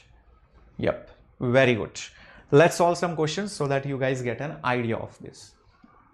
Find the energy of a system of 4 particles placed at the vertices of a square of side length, and also obtain the potential at the center of the square. Maybe let's create a duplicate because there are 2 questions out of it. Okay, so let's start with the first one. And the first one is finding the potential energy of the system. So this is the square as follows. And what are the masses? 4 particles. Let's assume them as M only. M, and M. These kind of questions have come many times repeatedly in many NEET papers. Let me tell you that. First, what you will do is whenever you have to find the total potential energy whenever you have to find the total potential energy of the system, it is just the sum of the potential energy of each pair, of each of the pair that you can get. Now, one of the pairs that I can see is between these two masses. How much will the energy be? Minus G m1 m2 divided by L. Remember, the L is the side length. Same energy will also be there between these two masses. Same energy will be also there between these two masses. Same energy will be also there between these two masses. I have taken 4 pairs. So can I multiply this with 4? Everybody with me? Very good. Aditya, these are detailed classes. I don't know if you feel that these are less detailed for some reason. I don't know why you are feeling that. So these are detailed classes only. There are teachers who do not know how to teach a particular chapter in 4 hours, which requires actually 4 hours or 3 hours or 2 hours. So when you hit around the bush and do a lot of time pass, then you will take 7 to 8 hours. If you ask me to take this chapter for 7 to 8 hours, I will definitely take it. But there is no point. You will only get bored, number 1. Number 2, you will feel like I'm hitting around the bush. Number 3, you get less time for self-practice. Number 4, a teacher is not supposed to do each and every single thing in a repeated manner. See, you have to do variety, that's good. You have to do theory, yes. You have to do PYQs, yes. You have to do NCERT. But if I do the same problem again the same time, again after 5 minutes, it's of no use. You have to lift the pen and do it. Understand that? So there is no point. And if you feel that you are good with 7 to 8 hours classes, please feel free to watch the 7 to 8 hours classes anywhere. But my classes are to the point, so concise that after my class, you will be able to solve the PYQs. You will be able to lift the NCERT and understand it. You will be able to apply the concepts. That's how I target. That's how I teach. And I've been teaching this for more than 13 years now. Okay, moving on. There are 2 more pairs remaining. Which are the 2 more pairs? This one over here and this one over here. These are the 2 more pairs. But I need the length also. How much will be the distance between them? Yes, it will be L root 2. Remember, diagonal is root 2 times the side. So you have 2 more pairs. So minus G m m divided by root 2 times the L, but there are 2 such things. So into 2. That's it. You have got the answer now. So it will be minus G m into m is m square divided by L. And over here you will have 4, and here 2 by root 2 will make it root 2. So that's it. That is the answer. So that is the potential energy of the system. Is that very, very clear? Everybody with me? Very good. Excellent. Next, what is the potential at the center of the square? That is the next question. Don't forget the next question. So this is the square, and let's say these are the masses m, m, m and m. Question is, what is the potential at the center? If you take any one mass, it's at certain distance over here. What is that distance going to be? That distance is going to be whatever is the diagonal divided by 2, because this is the whole diagonal. This and this are equal. So it's exactly half the diagonal. Isn't that right? And what is the diagonal? It's the side length into root 2. So by 2. So it will be L by root 2. That is the distance from this mass to this point. Why do I need that? To calculate potential. So, my dear warriors, when I say what is the potential at the center, it will be the sum of all the potentials due to all the masses. So, if you take this mass, the potential due to that will be minus Gm by R. What is R? L by root 2. And since it's scalar, don't have to worry about the direction. Yes or no, my dear warriors? Very good. So, due to this mass, So 4 times. So hence the answer will be minus 4 root 2 g m divided by L. That's the potential energy, that's the potential at the center.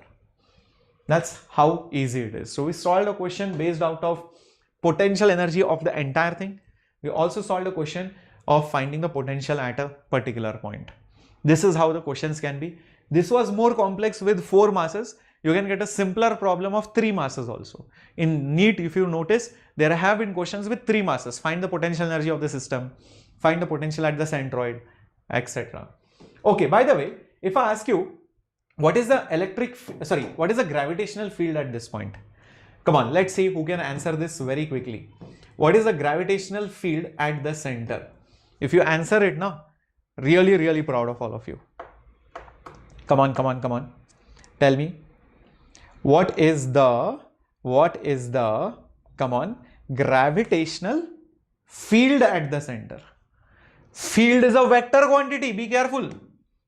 So due to this mass it will be here, due to this mass it will be here, due to that mass it will be here, due to this mass it will be here. Equal opposite cancelling, hence the answer will be 0.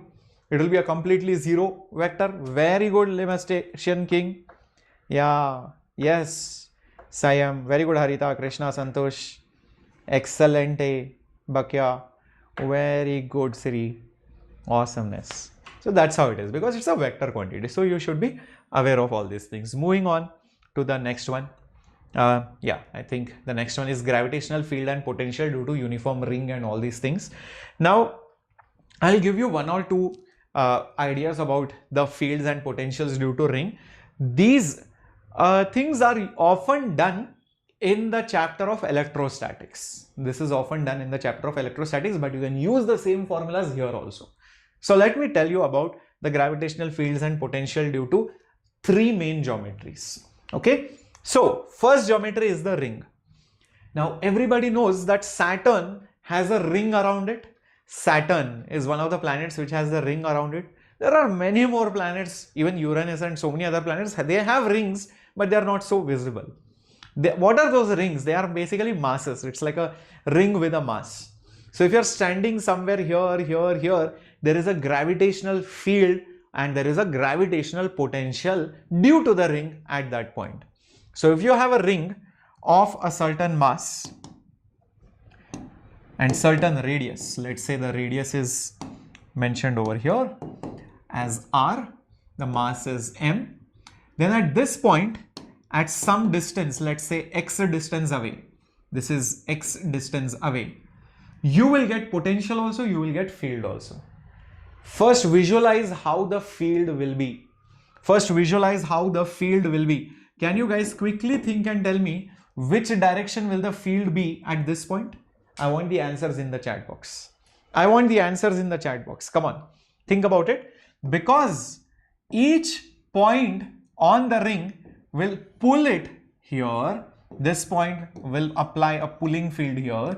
This will pull it here. This will pull it here.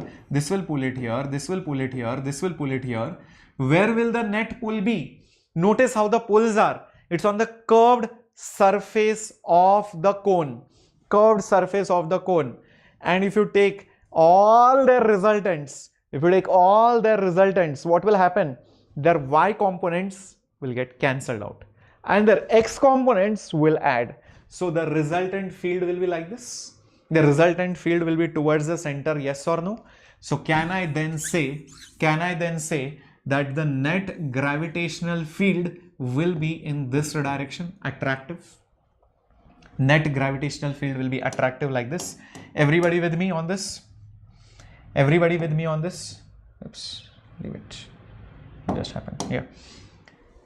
Great. So the gravitational field is directed towards the center. Number 1. And how much is that field formula? The formula is G m, mass of the ring, into x, the whole thing divided by r square plus x square raised to 3/2. This is the formula which you should be aware of. You will be seeing that more in electrostatics, but I'm just giving it to you over here because the formulas are very, very similar. Also at this point, you have gravitational potential, and the gravitational potential at that formula is due to all the masses, due to this mass, due to this mass, due to this mass, due to this one, due to this one. All the masses together will give you gravitational potential. So it's minus Gm divided by r square plus x square whole raised to half. Whole raised to half. That's the formula. Here it is raised to 3 by 2. Here it is raised to half. That's the only difference. That's the only difference between these two formulas. So you should know both of them. You should know both of them. Okay. For now, just remember this. We'll be seeing them in the chapter of electrostatics. This is same identical formulas. Then next one, you have gravitational field and potential due to hollow sphere or shell. Hollow sphere, that means nothing is there inside, only the surface is there. Nothing, complete empty planet. Only the crust is there. It's like taking away the orange inside the orange, only the peel is there. Or a plastic ball which is filled with air, or a balloon, round balloon. That is a shell. And then last geometry is a solid sphere like the earth. Or you take a mud or clay and make it into a round object. It's a solid sphere. Or a steel ball bearing. It's completely solid. So these two are the remaining two geometries. I'll just explain them to you. It so happens that if you have a shell of mass m, and let's say the radius of the shell is r, there are two criterias. There are two criterias over here. First is you are inside. R less than basically r. That means you are basically inside. And the second criteria is when you are outside. When you are outside. What is this small r? Small r shows the distance from the center. How far you are from the center.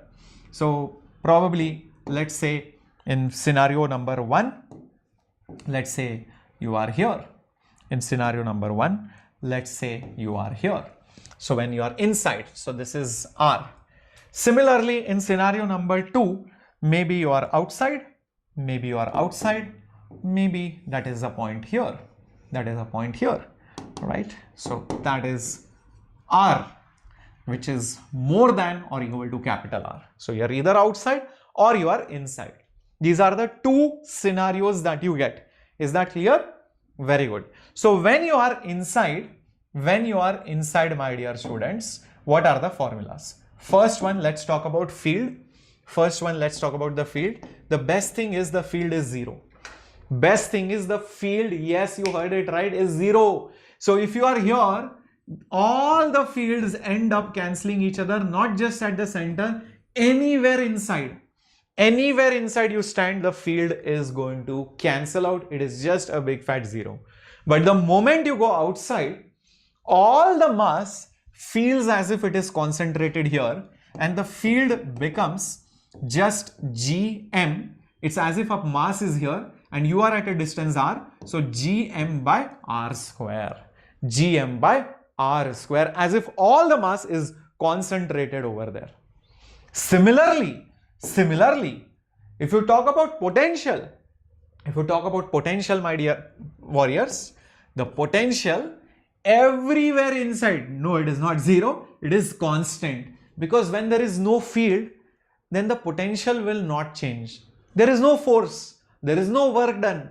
There is no work done. That means whatever is there here and here and here, potential wise is the same. So there is no change in the energy, and that's why you will see the potential energy, the potential formula is just minus Gm by capital R. And you can see this is a constant. This is basically a constant. Very, very important. Minus Gm by capital R. Is that clear? That is very, very important. But when you are outside, it behaves as if all the mass is concentrated here. So due to this point, how much is the potential? It is minus Gm by small r. This is small r, it is variable. This is capital R, it is a fixed thing. Don't get confused between the two. Clear, everybody? Absolutely. So these are some important formulas. Let me just block them up for all of you. This is when you're inside and this is when you're outside. Okay, very good. Let's move on to the next one. When you have a solid one, solid sphere. So it goes again in a very similar fashion. You have to take two cases. You have to take two cases. Where did it go? Yeah. And this is basically your R. Sorry. This is basically your R. I don't know whether you can see it. This is R. This is mass M. Again, you will have inside and outside cases. Again, you will have inside and outside cases. Once you are inside with small r, and then you will be outside. Then you will be outside with capital R. Sorry, with small r again, but that is more. So once you are outside, R more than or equal to, and the second time you are inside, so R less than. So R less than R and R more than R. So this is inside, this is outside. How does it work? Outside is always the simplest one. When you are outside, my dear warriors, then the entire thing behaves like a point mass. So the field will be, the field at this point, when you're outside, is very simple, as if all the mass of the sphere is at the center. So it will be Gm divided by R square. Potential also minus Gm divided by R. Just like before, Gm by R square minus Gm by R. Okay, minus Gm by R. Everybody with me? Minus Gm divided by R. But when you are inside is where the funny story is. When you are inside, the gravitational field here is given by the formula Gm small x divided by R cube. R cube is there below, x is there in the, sorry, or x, if you don't like, you can put small r also. Some books use this small r as x. So that's also okay. So Gm small r divided by R cube. This is the formula. This small r is this one. It is proportional to R. It's proportional to R. And when you talk about the potential, it is having a big formula. It looks something like this. Minus Gm, you put 2R cube, 2 capital R cube, and then you put 3 capital R square minus small r square. This is a big looking formula, but this is how it is. This is how it is. These are the formulas which you should know. Now, you will learn more about this formula in the chapter of electrostatics, but it is also my duty to tell them to you even before we start that chapter, so that when we do the chapter, these things are readily available in your notes. Yeah. Okay. So I've just given you the formulas for now. You don't have to worry about the derivations because they will be done, in electrostatics. So let's now go to the main part where we'll be using it, and that is the concept of escape velocity and all of that. So let's come to the later part of the chapter now, where we are discussing escape speed, and then we'll go into satellites and all of that, right? Ready for it? Acceleration due to gravity at height h and all these things. We'll be seeing that now. Escape velocity. You are angry at a person and you tell that person, I don't want to see your face, just leave this planet. Just get rid of this planet. So you are going to throw that person with such a large speed that the person never ever returns back. You throw that person with such a large speed that the person never ever returns back. So, my dear warriors, observe this. If this is the planet, okay, of mass m and radius r, so that is your planet, and you take a small particle, let's say small m, and you throw it with some velocity, let's say v, which is called as the escape velocity. You throw it with such a large speed that it never returns back, means at no point does the velocity become zero in the universe? In the universe, the velocity should not become zero. Why? If, let's say, after 10,000 kilometers it stops, what will happen? This planet will pull this mass, it will again come back. If after 1 lakh kilometers it stops, again this mass will pull that mass, it will fall back. That is the reason why it should not stop. By mistake also it stops, it will come back. But if it stops at infinity, where the force has gone away, there is no force only, then it is okay. So you throw it with such a force, such a speed, that by the time it reaches infinity, when it reaches infinity, then you can say the velocity tends to zero. Then I can say that over here, yep, the velocity can be zero. Then it is fine. That is what is the meaning of escape velocity. Very good. So now, how do I get to know the formula of escape velocity? It's simple energy equation. So conserving energy, conserving your mechanical energy, can I not say whatever potential energy plus kinetic energy was there before is the kinetic energy and the potential energy afterwards also? Sum of potential and kinetic should be equal before and after. No way it can get lost. Nothing is there to lose. So what is the potential energy initially? Oh, it's on the surface of the planet. I can assume the planet as a point mass. I can assume the planet as a point mass, and then I can say that as if this mass was here and it is thrown like this, and this distance is basically r. That's what I can look at it as. So it's two masses separated by some distance. So can I just not use minus gmm divided by the radius of the planet? Minus gmm divided by radius of the planet. Everybody with me? Very good. Next, what is the kinetic energy? Kinetic energy is just going to be half mass into v square. Half mass into v square. When it goes really far away, what is the energy? I gave it to you some time back. Zero reference. When it is really far away, potential energy vanishes. It just becomes zero, and it has just stopped. So this is also zero. Shift this guy over there. So you will get half mve square is gmm divided by r. Now mm gets cancelled, so ve square will be, take 2 on the top, so 2gm divided by r. So ve will be root of 2gm divided by r. That's the formula. So what is the formula for escape velocity? It is root of 2 times gm divided by r. Keep this in mind. Certain things to also note in this formula is, it is independent. It is independent of what? Independent of the mass of the object thrown. The mass of the projectile. Not the mass of the planet, mind it. Capital M is the mass of the planet. Small m, it's independent of that. Not just that, it is also independent. It is also independent of the angle of projection.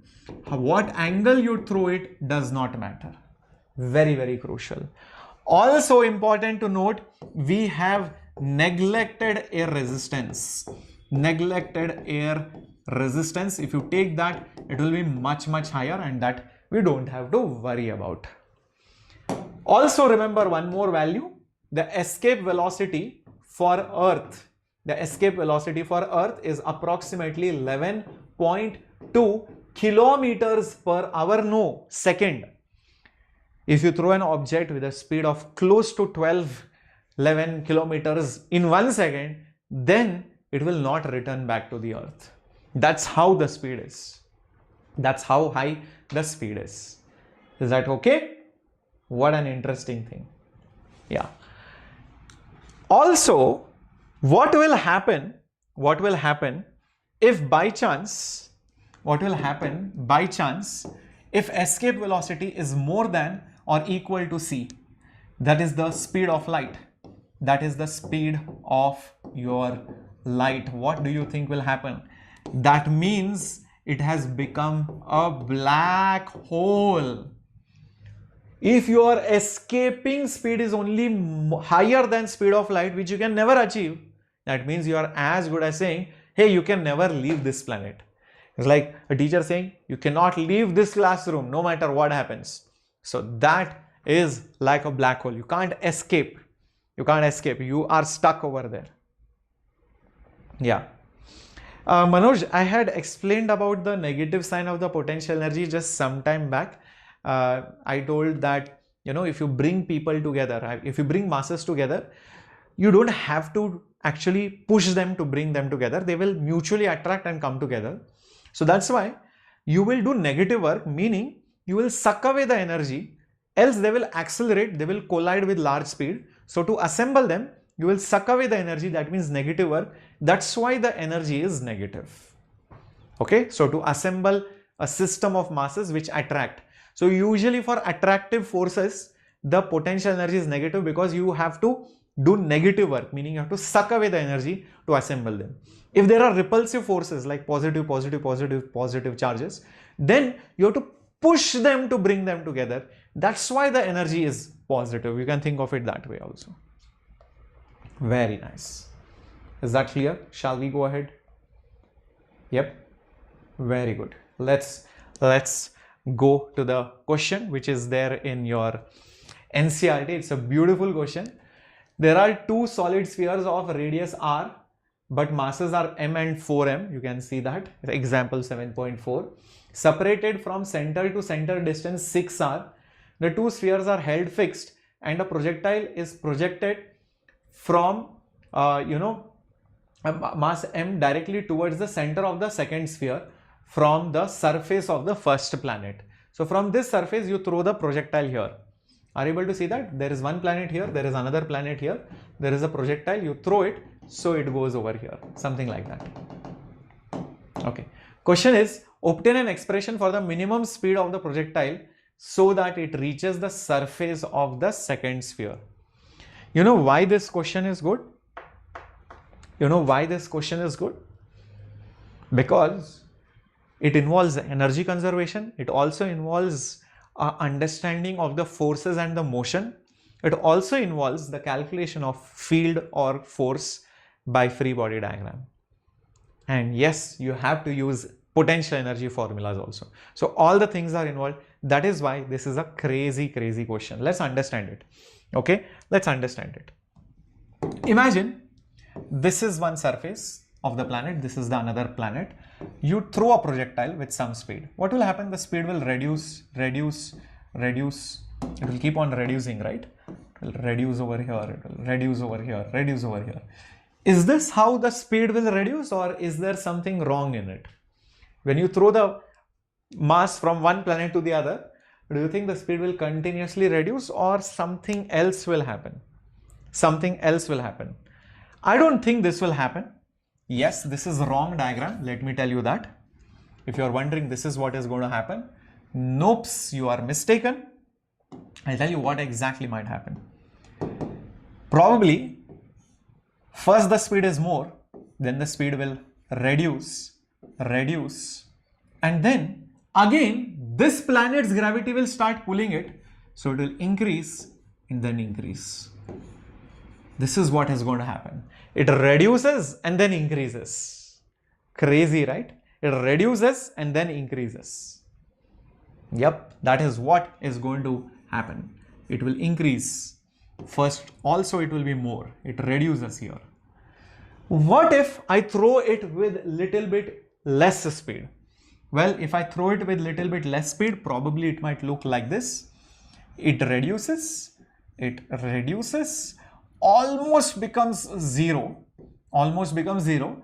just it ends up crossing the other this point to the other side, and then after that it again picks up speed, and hits this surface. This is one possibility also. Another possibility is you throw it with even lesser speed, the speed reduces, becomes zero even before it reaches in the pull of the other planet, and because of that it will just make a U-turn and it will just come back and fall onto this planet. This is which I don't want. This is something which I don't want. Oh, so that means if I want the mass to go on to the other side, I need to ensure that it reaches a point where after that it is automatically pulled by the other planet. I don't have to calculate it for reaching the other planet. No, no, no, no. I just have to make sure it reaches somewhere where it is automatically able to reach the other side after reaching that point. If I ensure that, my job is done. If I ensure that, my job is done. So my dear students, can you think and tell me what is so special about this point? What is so special about this point? Because at that point, the velocity almost became zero. The velocity became negligible. It just had so less speed. After that, it was able to go to the other side because of the other planet's pull. So think and tell me what was so special about that point. At that point, both the planets were pulling. The pull were equal. So if it crossed that point, then the pull of this planet is more than the pull of this planet. That's why it was able to propel itself that side. That's why it was able to go to the other side. Yes. So at this point, the net field or force is a big fat zero. That is the speciality of that point. So you just need to ensure it reaches this point, because after that, on this side, the force by this planet is more. The force by this planet is more. On this side, the force by this planet is more. Force by this planet is more. So you want to ensure that exactly at that point, F1 is equal to F2. F1 is equal to F2. Is that clear, my dear warriors? Very good. Yes, it can be called as the null point. So how do I calculate the null point? How do I calculate the null point? It's very straightforward. What is force 1? Well, for that we need the data. This mass is m. So let's say that distance is x. So from the center, this is from the center, by the way. So this distance is x. So it will be g m and then small m divided by, here we can call it x square, is equal to, from this mass 4m, this distance, remaining distance will be 6r minus x. 6r minus x, right? So it will be g, this mass was 4m, so 4m into small m divided by the center to center distance. The center to center distance was 6r, so it will be 6r minus x whole square. G, m gets cancelled. So I am just left with 1 by x square is 4 by 6r minus x whole square. Taking square roots on both the sides, I am just left with 1 by x is equal to 2 by 6r minus x. Cross multiply, 6r minus x is equal to 2x. So therefore 6r is equal to x plus 2x is 3x. So x is basically equal to 2r. X is basically equal to 2r. Till this point, is it clear? Yes, very good. Excellent. So at this point, what is happening? The forces are cancelling. The net force is 0. Net force is 0. It has to somehow reach x is equal to 2r. So I just say that this distance is basically 2r. Naturally, this distance 6r minus 2r will become 4r. This is where your net force is 0. Net force is 0. You somehow have to ensure it reaches there. So now let's apply energy equation. I think I reached the answer slide by some means. Sorry. This was 2r and this was 4r. I need to ensure I reach here, which is force is equal to 0 at that point. So what do? Start by this equation. Initial potential energy plus initial kinetic energy is final potential energy plus final kinetic energy. When it reaches here, what is happening? The kinetic energy is 0. It's going to have negligible speed at this point. It starts with a high speed, but the speed becomes 0 over there. So let's start with the left hand side first. That will be easier. Potential energy initially, due to this mass and due to this mass, both the masses are involved. So it will be minus g. This mass is m. From the center to here, the distance is r. So minus gmm divided by basically r. At this point, due to this mass also there is energy. Don't forget that. A lot of people miss that term. See, this mass is on this mass, and also this mass will have some energy with this point mass over here, right? So what is this distance to this center? This is r, this is 6r. So I think this is 5r. I think that is 5r. So should I not write minus gmm by 5r? By 5r. Everybody understood till this point why I have wrote 5r over here? So this mass with this mass is r. This mass with this mass, this distance is 5r. Because whole distance is 6r. You take away r from it. So 5r is remaining. Cool? Oh, but wait a minute. That mass itself is 4m. That mass itself is 4m. So G 4mm by 5r. Okay. Kinetic energy, I can just write it as half mv square is equal to, when you reach here, due to this mass at this point, what is the potential energy going to be? I'll write it on the next line. Minus gm from the center to this point. What is the distance? 2r. So minus gm by 2r. Minus, at this point, due to this mass, you are at a distance of 4r. So what is the potential energy? Minus g 4mm, I forgot one m over here, divided by 4r. Divided by 4r. Lastly, what is the kinetic energy? What is the kinetic energy? It is a big fat 0. It is a big fat 0. Madhumita, WP Enana, WP Warrior Pandu, Whistle Podu Undi. Okay, fine. So now you solve this, many terms will get cancelled, like MMM will get cancelled. These two people you can shift there. So therefore, V square by 2 will be, when you shift these two people on that side, it will become positive. So GM by R is common everywhere. So it will be 1, it will become plus 1. This will become plus 4 by 5 minus 1 by 2 minus 4 cancels, minus 1. So you solve this and you will get V square. So from that you will get V. See if you will get V value as root 3 gm by 5r. You will get it as root 3 gm by 5r. I have put the answer over here. Exactly the same thing. 4 by 5 minus 1 by 2. Yes, you will get the answer as root of 3 gm by 5r. Is that okay? Understood how to solve this question? I'll tell you, many teachers skip this problem, but there are so many concepts that were involved. One of the concepts was, you know, like when you are at a point, this guy also gave energy, this guy also gave energy. When you are here also, this and this, both guys gave energy. At this point, the force is 0. Understand that. So it was a beautiful question. Let's have a look at some more questions coming up on your screen. These are, I think, PYQs or something. Escape velocity of a body projected vertically up from the surface is 11.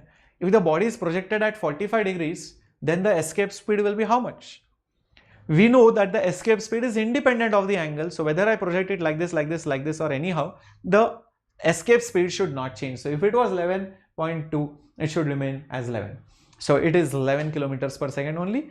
That speed is irrespective of the angle of projection. How many of you wrote option B for biology? Very good. Moving on to the next one. If I take the ratio of the escape speed to the escape speed of the planet, whose radius and mean density are twice of that of the Earth, what is that ratio? What is that ratio? Okay, let's have a look. Because density is involved, I realize that somehow I need to get rid of the mass and maybe write everything in terms of density. How? Let's figure out. Escape velocity is nothing but root of 2 times gm divided by r. 2 times gm divided by r. Now, instead of mass, can I write it as density into volume? Density into volume. Think about it. So this will become root of 2g rho. Volume is 4 by 3 pi r cube whole thing divided by r cancels. So I'm just left with, this will become root of 2 4s are 8 pi by 3 g, and then you have r square. So taking it outside the root, it will just become into r. So that is the escape speed. And density is also there, of course, density is there. So 8 pi g rho by 3, and r is there outside and rho is there inside. Interesting. Now, because I have to find the ratio of the escape velocity of the Earth upon escape velocity of the planet, what will I write? Inside the root, it will be density of the Earth upon density of the planet, and outside it will be radius of the Earth upon radius of the planet. So that's how it will be, because 8 pi g 3 root, everything is constant, only density and radius are different. It is clearly mentioned the planet's radius and density both are double of the Earth. So the planet's density is double of the Earth, the planet's radius is also double of the Earth. So what will this become? This will become 1 by 2 root 2. 1 by 2 root 2. Where is it? It is option D for doctor. It is option D for doctor. No, it is not option A. It is option D for doctor. Very good. What a beautiful question. Cool. So this is how the questions are, my dear warriors. I think, yes, let's go to the next concept, and that is acceleration due to gravity. Acceleration due to gravity. This is also very, very important formula which everybody must know. Starting off with, what is this acceleration due to gravity? Well, if you throw any object from the surface of the planet, it falls or accelerates with a constant acceleration irrespective of the mass, and the value is 9.8 meters per second square on an average, almost at all the places on the Earth. Almost at all the places on the Earth, right? So that is small g, whose approximate value, or on an average, or rather I would say average value is 9.8 meters per second square on an average, which you approximately call it as 10 meters per second square. You can also write it as pi square meters per second square. These are all the approximate things that you can do. It's independent of the mass. It's independent of the mass. Independent of the mass. It's the acceleration of the mass due to the gravitational pull. Now, why are we studying it here? Because this g will change when you go up or you go down. It will change. It will become less if you go inside the Earth also, or even if you go on the top. Both the times it will change. So, starting off with at height h. At height h. So, if you are at some height h, and this is that mass, let's say this is the radius, and the Earth's mass is capital M, then there will be a gravitational pull. There will be a gravitational pull over here. So there will be acceleration due to gravity. I will call it GH. So at some height h above the surface, the gravitational force is going to be mass into acceleration due to gravity at that place. So mgh. That force on this mass due to the Earth. Earth is a solid sphere. You can treat it like a point mass. Whenever you are outside, you can treat a solid sphere like a point mass. So what will be the force on it? The force on it will be G M divided by R plus H whole square. R plus H. This is H, this is R, this is R plus H.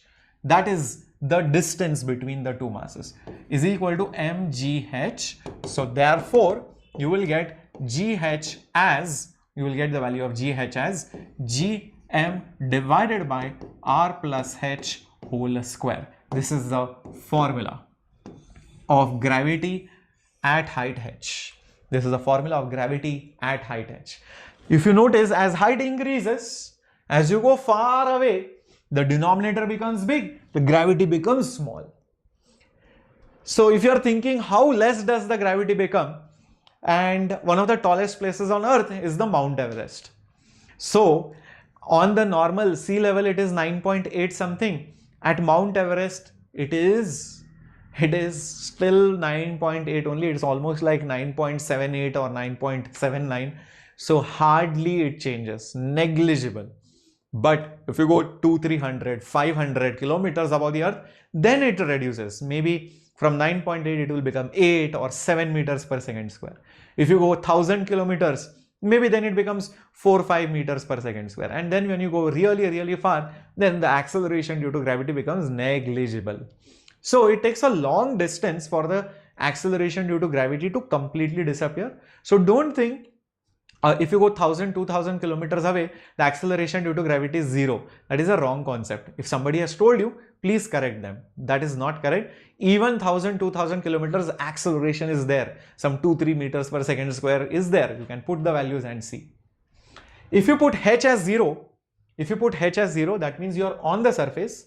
So it will be gm by r square. So you will get gravity on the surface. So the gravity on the surface is given by gm by r square. This is the formula. This is on the surface. This is on the surface of the planet. It is gm by r square. This is a very important thing. Now, since I told you gravity changes very slowly, what did I just tell? G changes very slowly with height. Keep this in mind, that if a problem is given with a very small height, let's say 100, 300, 400 kilometers, it's not that big, trust me, as compared to the size of the earth, then do not use this formula. So if height is small, that means height is much smaller. Height is much smaller than the radius. Like you are here or here or here or here or here. You can see the height is much small as compared to the radius. Then what you can do, instead of this formula, use this formula. It is g into 1 minus 2h by r. But this is only for small heights. If the height is large, please do not use it. This is only if the height is small. Very important. Is that clear? Everybody? Cool? So for small heights, this is the approximate formula. This is an approximate formula which you get after binomial approximation. For large heights, you use this formula. What about depth? So let's say I am at some depth d over here. And let's say this is your radius. This is the mass of the planet. So at this particular point, you have placed a mass. That mass will experience a gravitational pull, and because of that it will accelerate. So that force will be mass into acceleration due to gravity at depth d. What is that force? That force, remember, when you are inside a solid sphere, the field force formula, I had just given that to you. The field force formula, just right over here.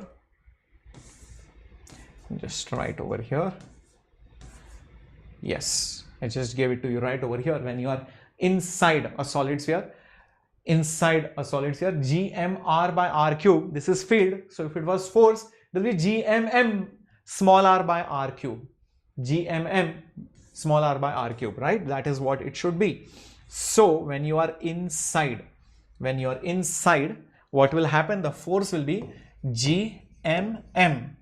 Here, small r will be the distance from the center to this point. That distance will be basically r minus d, the whole thing divided by r cube. That is what it is.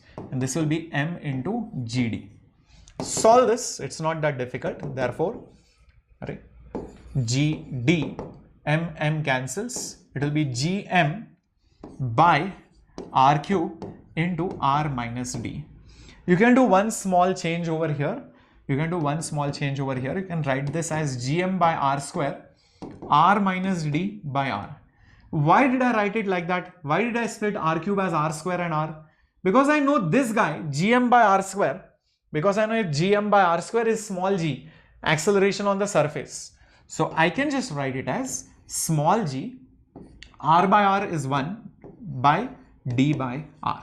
That's what acceleration due to gravity at that depth will be. This is another formula. But this is an exact formula. Do not confuse this formula with this formula, because this formula has 2 for height. This formula does not have 2. G1 minus d by r, G1 minus 2h by r. So 2h is there. This is approximate only for small heights. This is not approximate, this is exact. And there is no 2 over here. So don't confuse between the two. Is that okay? Shall we go ahead? Very good. Excellent. Now there are multiple reasons why the answer of acceleration due to gravity does not come out exactly like you predict, exactly whatever you predict over here. And there are 3 reasons for it. One is the rotation of the earth. Because of the rotation of the earth, what is there? Centrifugal force is there. So you will see the acceleration due to gravity is much lesser than what you will predict.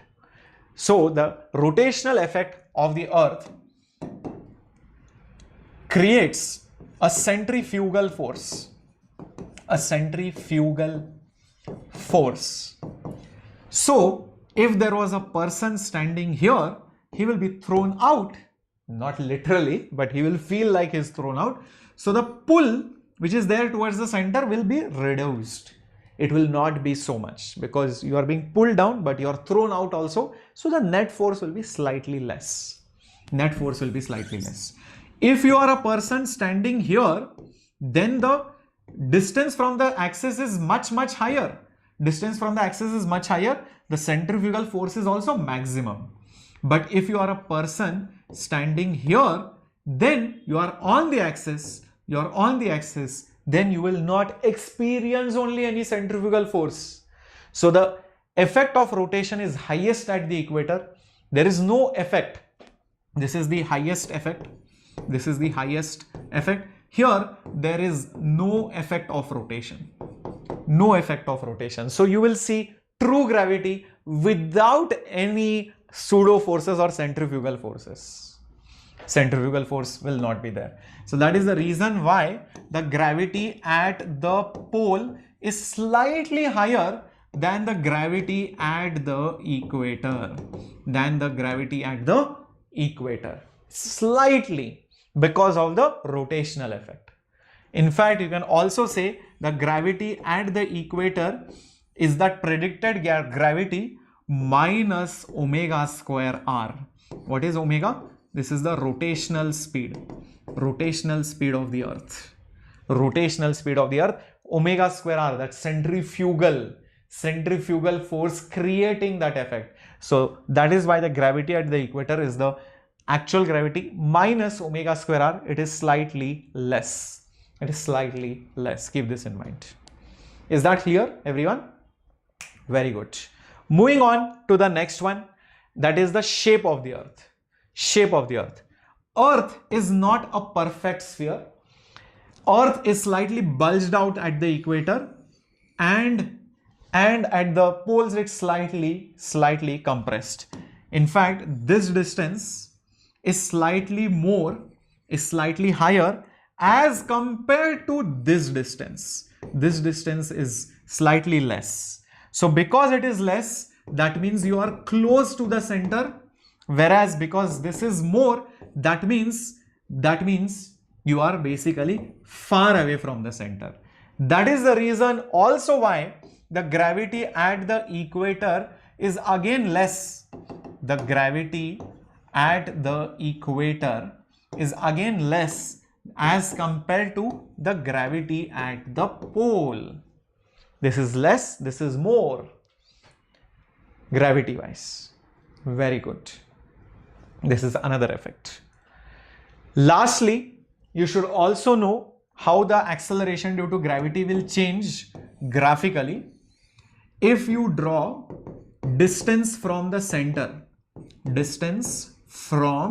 the center on the horizontal axis and you show acceleration due to gravity on the y-axis, then how should the graph look like? Let's have a look. If you see this formula,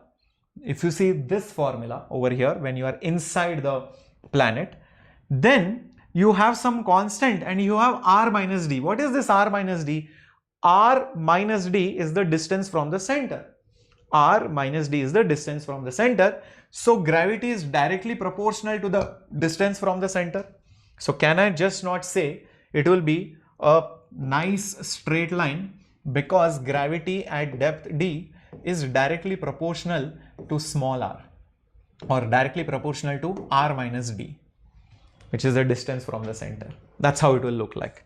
But if you go at height h, that means you are now outside, then as distance increases, gravity decreases, but it is inversely proportional to the square of the distance.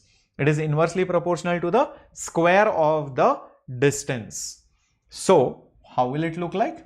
So gravity at height h is inversely proportional to r square, or inversely proportional to r plus h whole square. So that's why it will be a curved line. And that also tells me that it is only on the surface, the gravity is maximum. So it is maximum at the surface. Outside it is inversely proportional to r square. Inside it is directly proportional to r. That's how the graph looks like. Right? Everyone with me? Very good. Very good. Let's do a question on this before going to satellites. Find the depth and the height from the surface of the Earth where acceleration due to gravity is half the value of the surface. Where acceleration due to gravity is exactly half the value of the surface. Both depth and height. Let's start solving the problem for depth first, then we'll go to height. Gravity at depth d formula is g 1 minus d by r. Because it is given, it is half the value of the surface. That means this is g by 2 is equal to g into 1 minus d by r. G cancels, so half is equal to 1 minus d by r. Therefore, d by r will be 1 minus half, which is just half. Solving it further, take r on the top, so it will be r by 2. So d will be r by 2. I can see r by 2 in these two options. So automatically this can't be the answer, this can't be the answer. Let's go to the next part for height. But this time do not use approximate formula, because who knows whether the height is less or small. So always go with the exact formula. So gravity at height h is gm divided by r plus h whole square, which you can also write it as gr square by r plus h whole square. Why did I write it like that? Because I know g is gm by r square. So gr square is gm.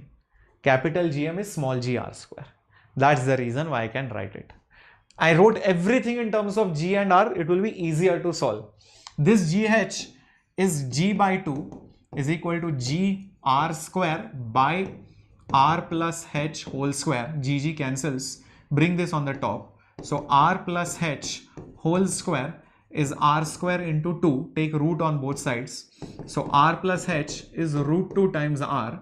So h will be r root 2 minus 1. R root 2 minus 1, that is over here. This can't be correct. So option A is the correct answer. Option A is the correct answer. That's how you use the formulas. Very good. Very good. Very good. Excellent, my dear students.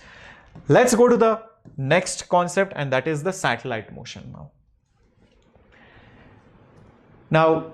Usually whenever you will see gravitation questions, there have been many times they will ask you these questions on gravity at height h and depth d. So you should just know the formulas. Direct application questions come. Satellites is another favorite topic of all the examiners and TF paper setters. So how the questions come, let's have a look. And what is the meaning of a satellite? Everybody knows that Earth has a natural satellite, and that is none other than the moon. The artificial satellites are sent via rockets, and these satellites revolve around the Earth, and they have various purposes, like for weather reporting, for weather forecasting. It's also used for navigation, is used for mobile communication, for TV signals, for spying, mapping, so many applications. If satellites are not there, gone, you can't go from one place to other, planes can't fly, TV won't be there, so many things will just go off. So satellites are definitely an integral part of our life. But how or why do these satellites keep revolving? Why don't they have an engine, or somebody is accelerating it, somebody is braking, steering it? No, they are not being steered, or they are not having accelerator or brake, but yet they keep on revolving. But how? That's only because of gravity. You throw a satellite with certain speed, ideally it should go straight. But why does it not go straight? Because the Earth will pull the satellite. So that's why it goes in a curved path. If you throw with the right speed, then the pull will be such that it ends up going like this. Every time the pull tries to change the direction, and it ends up going in a circular orbit. So that's how a satellite moves. Once that initial push is given, it continuously rotates. Please remember, there is no road, there is no air at such high altitudes, so no friction, no air resistance, no viscous force. So once it is thrown, it continuously moves without energy loss. And who is changing the direction? Who is that steering wheel? Earth's gravitational pull. Who is that steering wheel? Earth's gravitational pull. Everybody with me? Yeah. So Earth is a satellite of the Sun, the Moon is the satellite of the Earth. Yeah. So I can just say the gravity changes the direction of motion. Number one, changes the direction of the motion. The speed remains constant.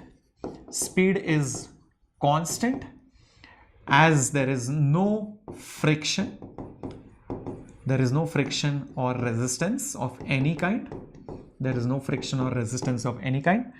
So because it changes the direction of the motion, speed is constant. Basically, it performs a satellite. What does it perform? A uniform circular motion. Is that right? Very good. Yes, SST, or who is this? Sri. This is a live class only, my dear. Yeah, very good. Now, there are couple of things you need to know, and how these formulas come also we need to know. First thing is orbital velocity. Second thing is the time period of the satellite. And last thing is the energy of the satellite. Let's have a look at all these three things. It's very straightforward. First, the satellite has some velocity. How to find the velocity? Simple. Just show the gravitational pull first. This will be F. Mass of the satellite is M. Mass of the Earth is capital M. And let's also assume this is R and this one is H. So the total distance from here to here is small r. R is the radius, H is the altitude. So small r is r plus h. This is your radius. This is your altitude. This is the radius of the orbit. This is the radius of Earth. Okay. So can I just not say the gravitational force is mass into centripetal acceleration? Centripetal acceleration, I'll use v square by r. Why will I use v square by r? Because I want to find v, so I don't want omega, so that's why v square by r. What is the force between this point and this point? Gmm divided by distance square. So Gmm divided by distance square. Small m cancels. So what I will get is gm by r square. Oh, even this r will get cancelled. In fact, if you notice, this is also small r. This is also small r, v square by r, v square by r.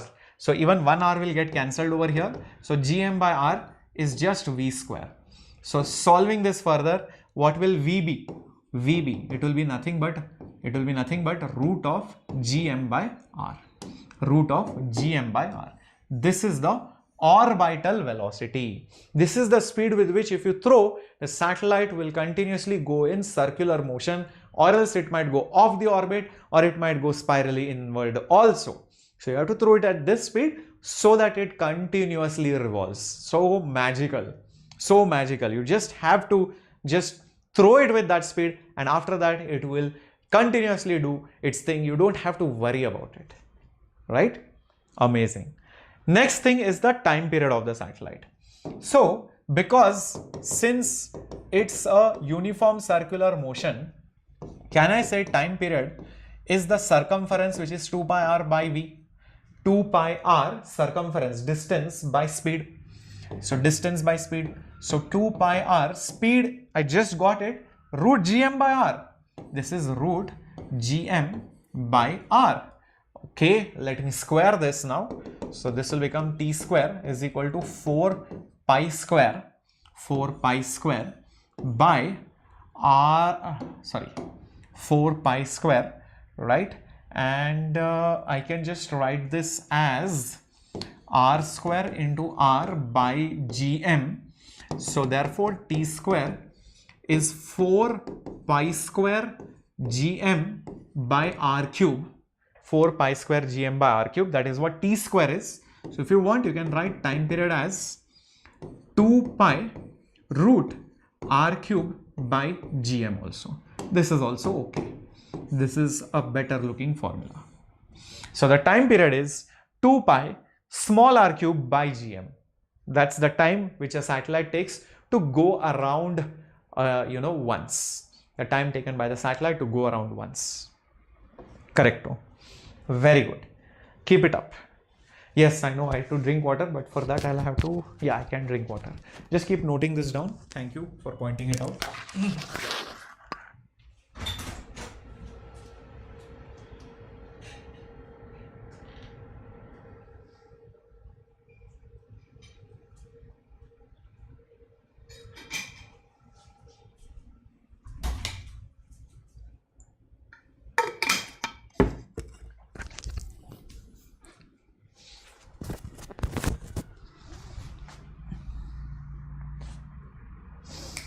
Okay, moving on.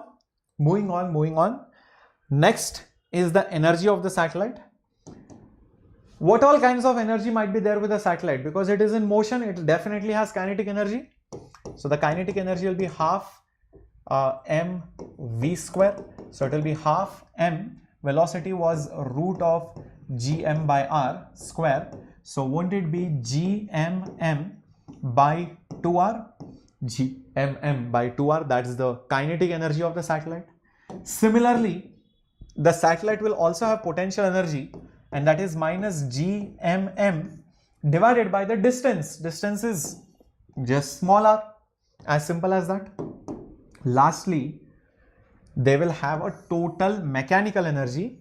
The total mechanical energy, which I call it as E, energy of the satellite, which will be kinetic energy plus potential energy. Kinetic energy is gmm by 2r. Potential energy is negative gmm by 2r. So when you do the math, not 2r, just r. When you do the math, half minus 1 is minus half. So it will be minus gmm by 2r. That is the total energy of a satellite. Minus gmm by 2r. Total energy. This must remind you of something. This must be reminding you of something. Thank you, Deepthi RR, for all the respect from Tamil Nadu, my birthplace, Salem. Thank you so much. Means a lot. What is the resemblance? Is there some chapter which it resembles with? Yes, atomic structure. If you remember, in atomic structure, the same thing happened.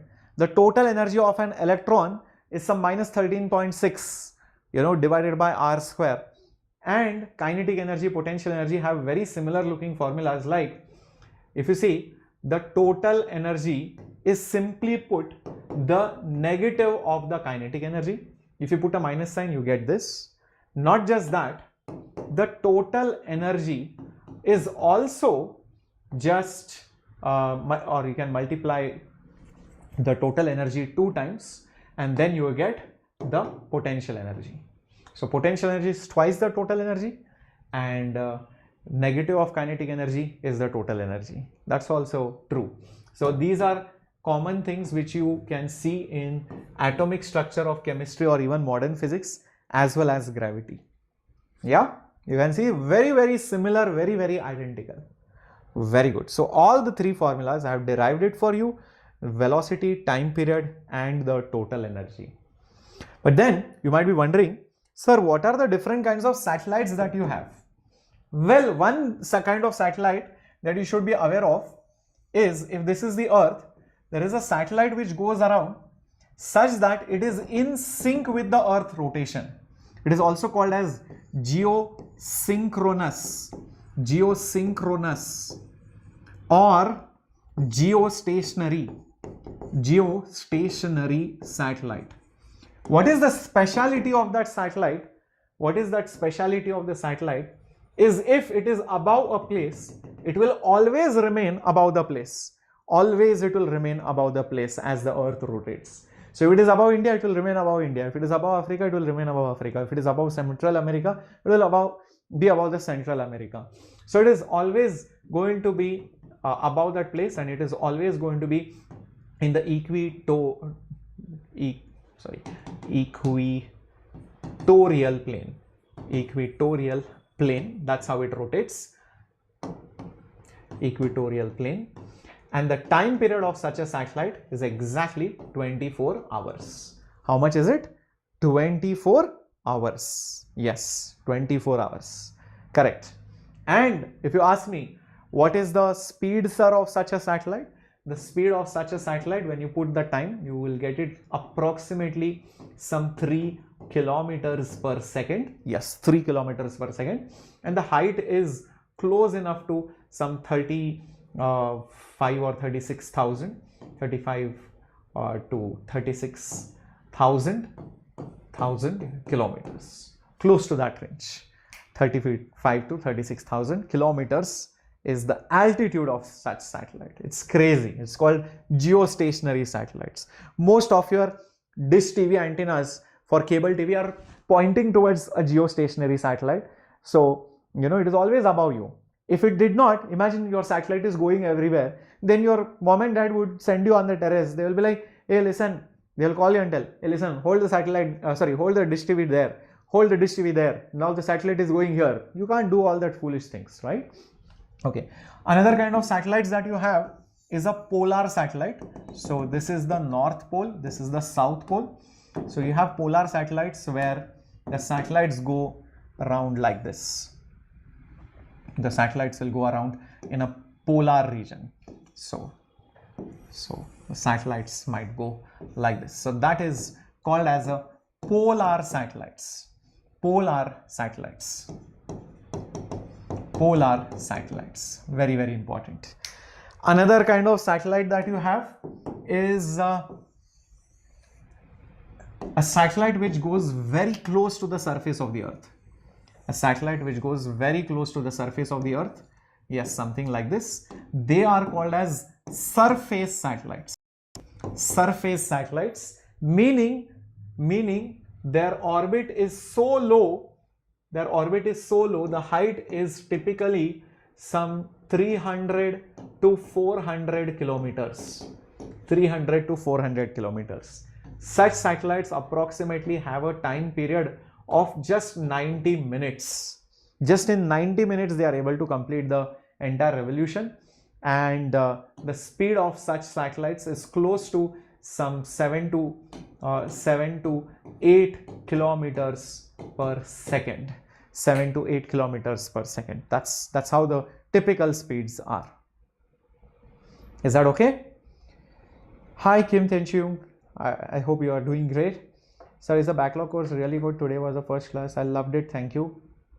Oh, you are saying that the backlog course was good. I'm so glad, Nego. So glad you loved the backlog course. And by the way, those students who are pretty new to the channel or pretty new to this particular video, let me remind you, yeah, we are running up a backlog course for all the students of 11th standard.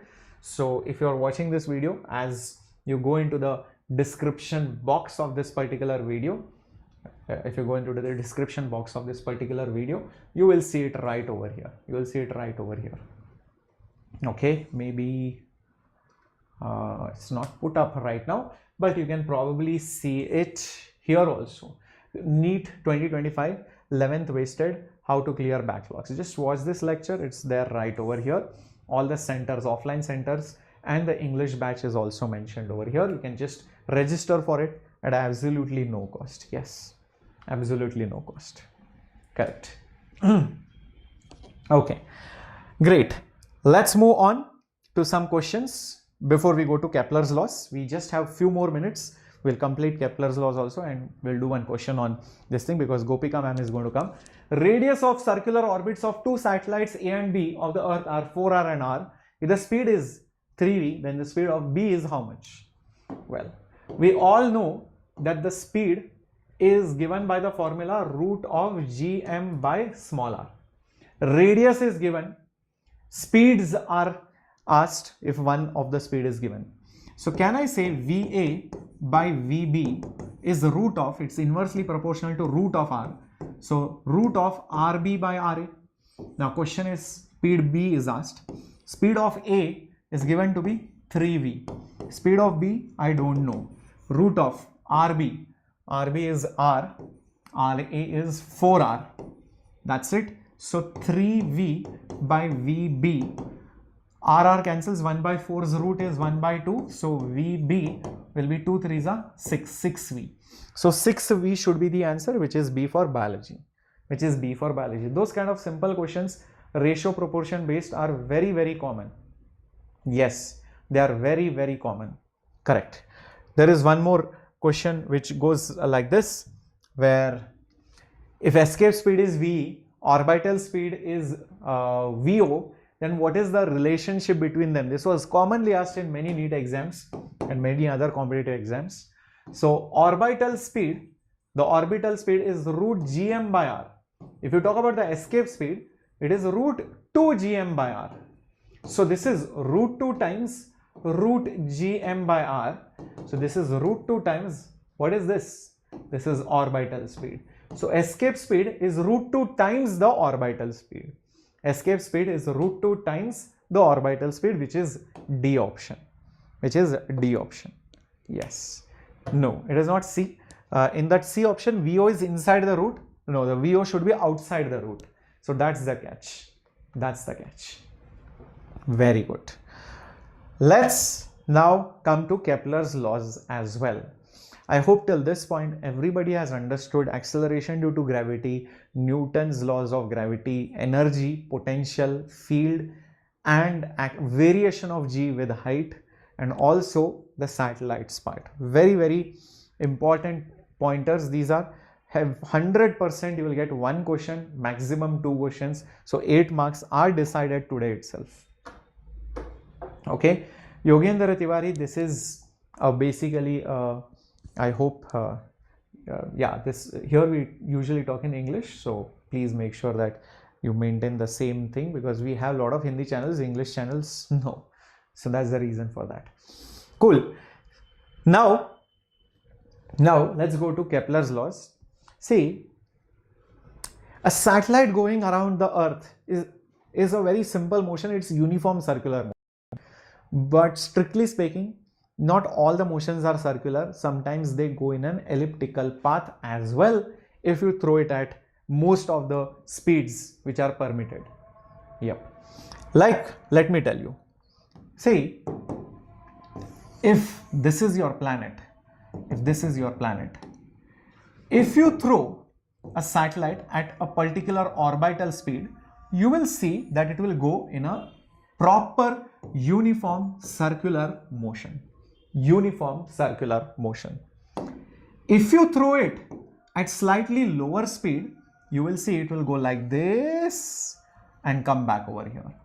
If you throw it at slightly lower speed, it might probably go like this. It wants to complete the motion, but it can't because it hits the earth. So this is how the motion looks like for much lower speeds. For much lower speeds. This was slightly higher, right? This is for slightly higher. This is for slightly lower. These paths are ovalish in nature. The yellow ones are ovalish in nature. Can you see that? It's oval shape. It's oval shape. Correct? So these are basically ellipses. This is an ellipse. Oval is an ellipse. Round, this is circle. If you throw it at slightly higher speed, then you will see it will go in a big ellipse like this. It will go in a big ellipse like this. You throw it at a higher speed like this. You throw it at a higher speed like this. It will go in a big ellipse. You throw it at even higher speed, it will go in a bigger ellipse. And there is a limit till which you can throw it. If you throw it at much higher speed, then it never ever returns. This is very large speed. It never ever returns. It basically escapes. It escapes. And that path which it takes is a hyperbola. Is basically a hyperbola. You don't have to know what is a hyperbola, but it is not going to come back. That's all. Even when you throw it at higher speeds, but not very high, then it is still an ellipse. So for most of the scenarios, it is an ellipse. Few times for very high speeds, it will never come back. Then it is not going to complete that oval shape. It is not even going to complete that oval shape. But understand that for most of the ranges that you can see over here, it is going in either circle or in ellipse form. It is going in either circle or in ellipse form. Keep that in mind. So what is an ellipse basically? See, if you take a circle, all the distances from the center are equal. All the distances from the center are basically equal. But in case of an ellipse, that's not the case. If you take the center, some distances are very close, some distances are very far. Some distances are not that far or not that close also. Here, the radius is not constant. Whereas over here, the radius is constant. In case of an ellipse, you have two special points. They are called as focus. They are called what? Focus. They are called as the focus. In case of the circle, both the focus are at the same point. So the center is the focus 1 as well as the focus 2. Here, the center is different. Focus 1 and focus 2 both are different. Center 1, focus 1, focus 2 both are different. If all of them are at the same point, it will become a circle. Is the difference clear between an ellipse and a circle? What is a focus? Don't have to worry about it so much because it comes in conic section of 12th standard in maths. And you're not required to understand it till that level for NEET. Nowhere will you get a conic section problem in NEET physics. It has never happened and it will not happen also. Yeah. So the basic idea of a focus is that if you have, the speciality of a focus is that if you take F1, if you take F2, and if you join this point and join this point like this, then if this is a thread-like structure, imagine this to be like a thread. If you move the thread around, maybe you move it here, it will go exactly on that ellipse. Basically, the length of this pink line and the length of this blue line is going to be same. So even if you move it here, this entire length is the same as this length, is the same as this length. You can keep on moving it at different points. You will see the length will be same. So basically it just means that if this is x1, this is x2, x1 plus x2 is just a constant. That is the speciality of an ellipse.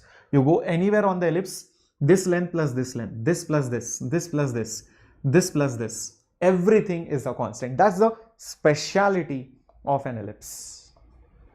Okay, so now that you understand what an ellipse is, what are the two foci and what is the center of an ellipse, now let's go to the actual Kepler's laws. Now the beauty of Kepler's law is that he did not use gravitational law to prove it. He found it independently with Newton's laws, without Newton's laws at the same time. And then it was found later on that using Kepler you can prove Newton's laws, and using Newton you can prove using Newton you can prove Kepler's laws, and using Kepler's laws you can prove Newton's laws. Both things are possible. Both things are possible. So there are two independent laws. One can prove the other. One can prove the other. This was completely again based out of observation, right? There is no derivation for it other than using Newton's laws alone. So according to Kepler, by the way, he was poisoned for that. Whatever he said, people did not believe. He was thrown and he was humiliated and he was killed also because of whatever Kepler gave. So he gave his life for this. First law is law of the orbit. Every planet goes in an elliptical orbit with the sun at one of the foci. Don't ask me, sir, at the other foci another sun is there, daughter is there. No, sun is there at one of the foci and the planet goes in an elliptical orbit. That is the first law. By the way, you know what is this distance or what is this point called? This is called as perihelion. Peri means close, helion means sun. So perihelion. This is called perihelion because you are close to the sun. This point you are very far away from the sun. So it is called aphelion. Helios, helion, sun. Aphelion, you are very far away from the sun. So that is how these names come. Is that very, very clear? So this is peri, this is aphelion. I don't know the exact spellings, that is not important. Right? So that is perihelion and that is aphelion. Very good. Next important, law of area. See, as this planet goes, it is not going with constant speed. It is very slow here, very slow. It speeds up very fast and then it starts slowing down. Then it becomes very slow here. And then it slowly starts speeding up and it goes very fast and it becomes slow. So the next law is about areas. If you see this particular area in some time, that means you draw a line from the planet to the sun and see how much area does the planet sweep. How much area does the planet sweep?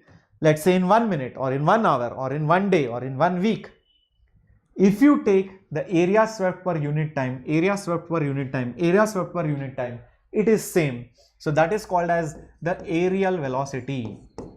Aerial velocity, that is delta A, the area swept per unit time is constant and that comes out as L by 2m, where this L is the angular momentum. Angular momentum. Angular momentum. Very, very important. This is the mass of the planet which is going. L is the angular momentum and the angular momentum is conserved. Angular momentum, remember, it's a conserved quantity. When there is no torque, angular momentum is always conserved. So because L is constant, 2 is constant, mass is constant, area by time is constant. More area, more time. Less area, less time. As simple as that. If you measure a time interval, same area. That's why you will see when it is close, to cover the same area, it covers more distance. That's why it is faster. When you are far, to sweep the same area in the same time, it moves hardly anything. That's why you see the speed is slower. So hence, I can say that it is slow over here, whereas over here, it is really fast. Here it is fast because for that small distance, to cover that same area, it has to cover a large arc over here. Here, because this distance is more, For that same area, it has to move very little for that same area. Is that clear? Yes. Perfecto. Perfecto. Moving ahead to the last one, and this is the most easiest one. In fact, we have got this also. If I show you in the satellite formula, where is it? Check this out. T square, some constant r cube. The time periods square is proportional to the cube of the distance from the center. That's it. That's all which is there in the third law. That's all what is there in the third law of Kepler. Exactly what you see. Time period square is proportional to the cube of the radius. As simple as that. So that is your law of periods. But please remember, for a circle, the radius itself is a, but for an ellipse, when you have an ellipse, what is that a? A is this. A is basically this, the larger radius. A is basically the largest radius. So it is directly proportional to the largest radius. If it is a circle, it is the same radius everywhere. If it is an ellipse, it is proportional to the largest radius. Keep that in mind. Keep that in mind. Very good. Excellent. Let's see if you guys can solve these questions as homework. I'm just going to keep this particular question as homework. Make sure you post it in the comment section below, because we are running out of time. I think Gopika ma'am also has to come. So just solve this question. I'll keep the PDF also for all of you, so that you can also solve it after the class is over, in a peaceful manner. So let's also remind ourselves that we have to join the Telegram channel, because that's where you get all the notifications and updates. If you're not a part of it yet, please be a part of it. Any update comes first on Telegram and also on YouTube. So be a part of it. Link is there below. And yes, if you have loved my teaching, please put it up in the comments. Gravity done. And also smash the like button. Okay. And thank you for subscribing. Thank you for tuning in. Thank you for watching. Obviously, this was, like a concept building exercise for all of you, especially for gravity. There are more lectures to come, which are mock tests and so much more. Okay. So stay tuned on the channel. Bye bye. Hasta la vista. Take care.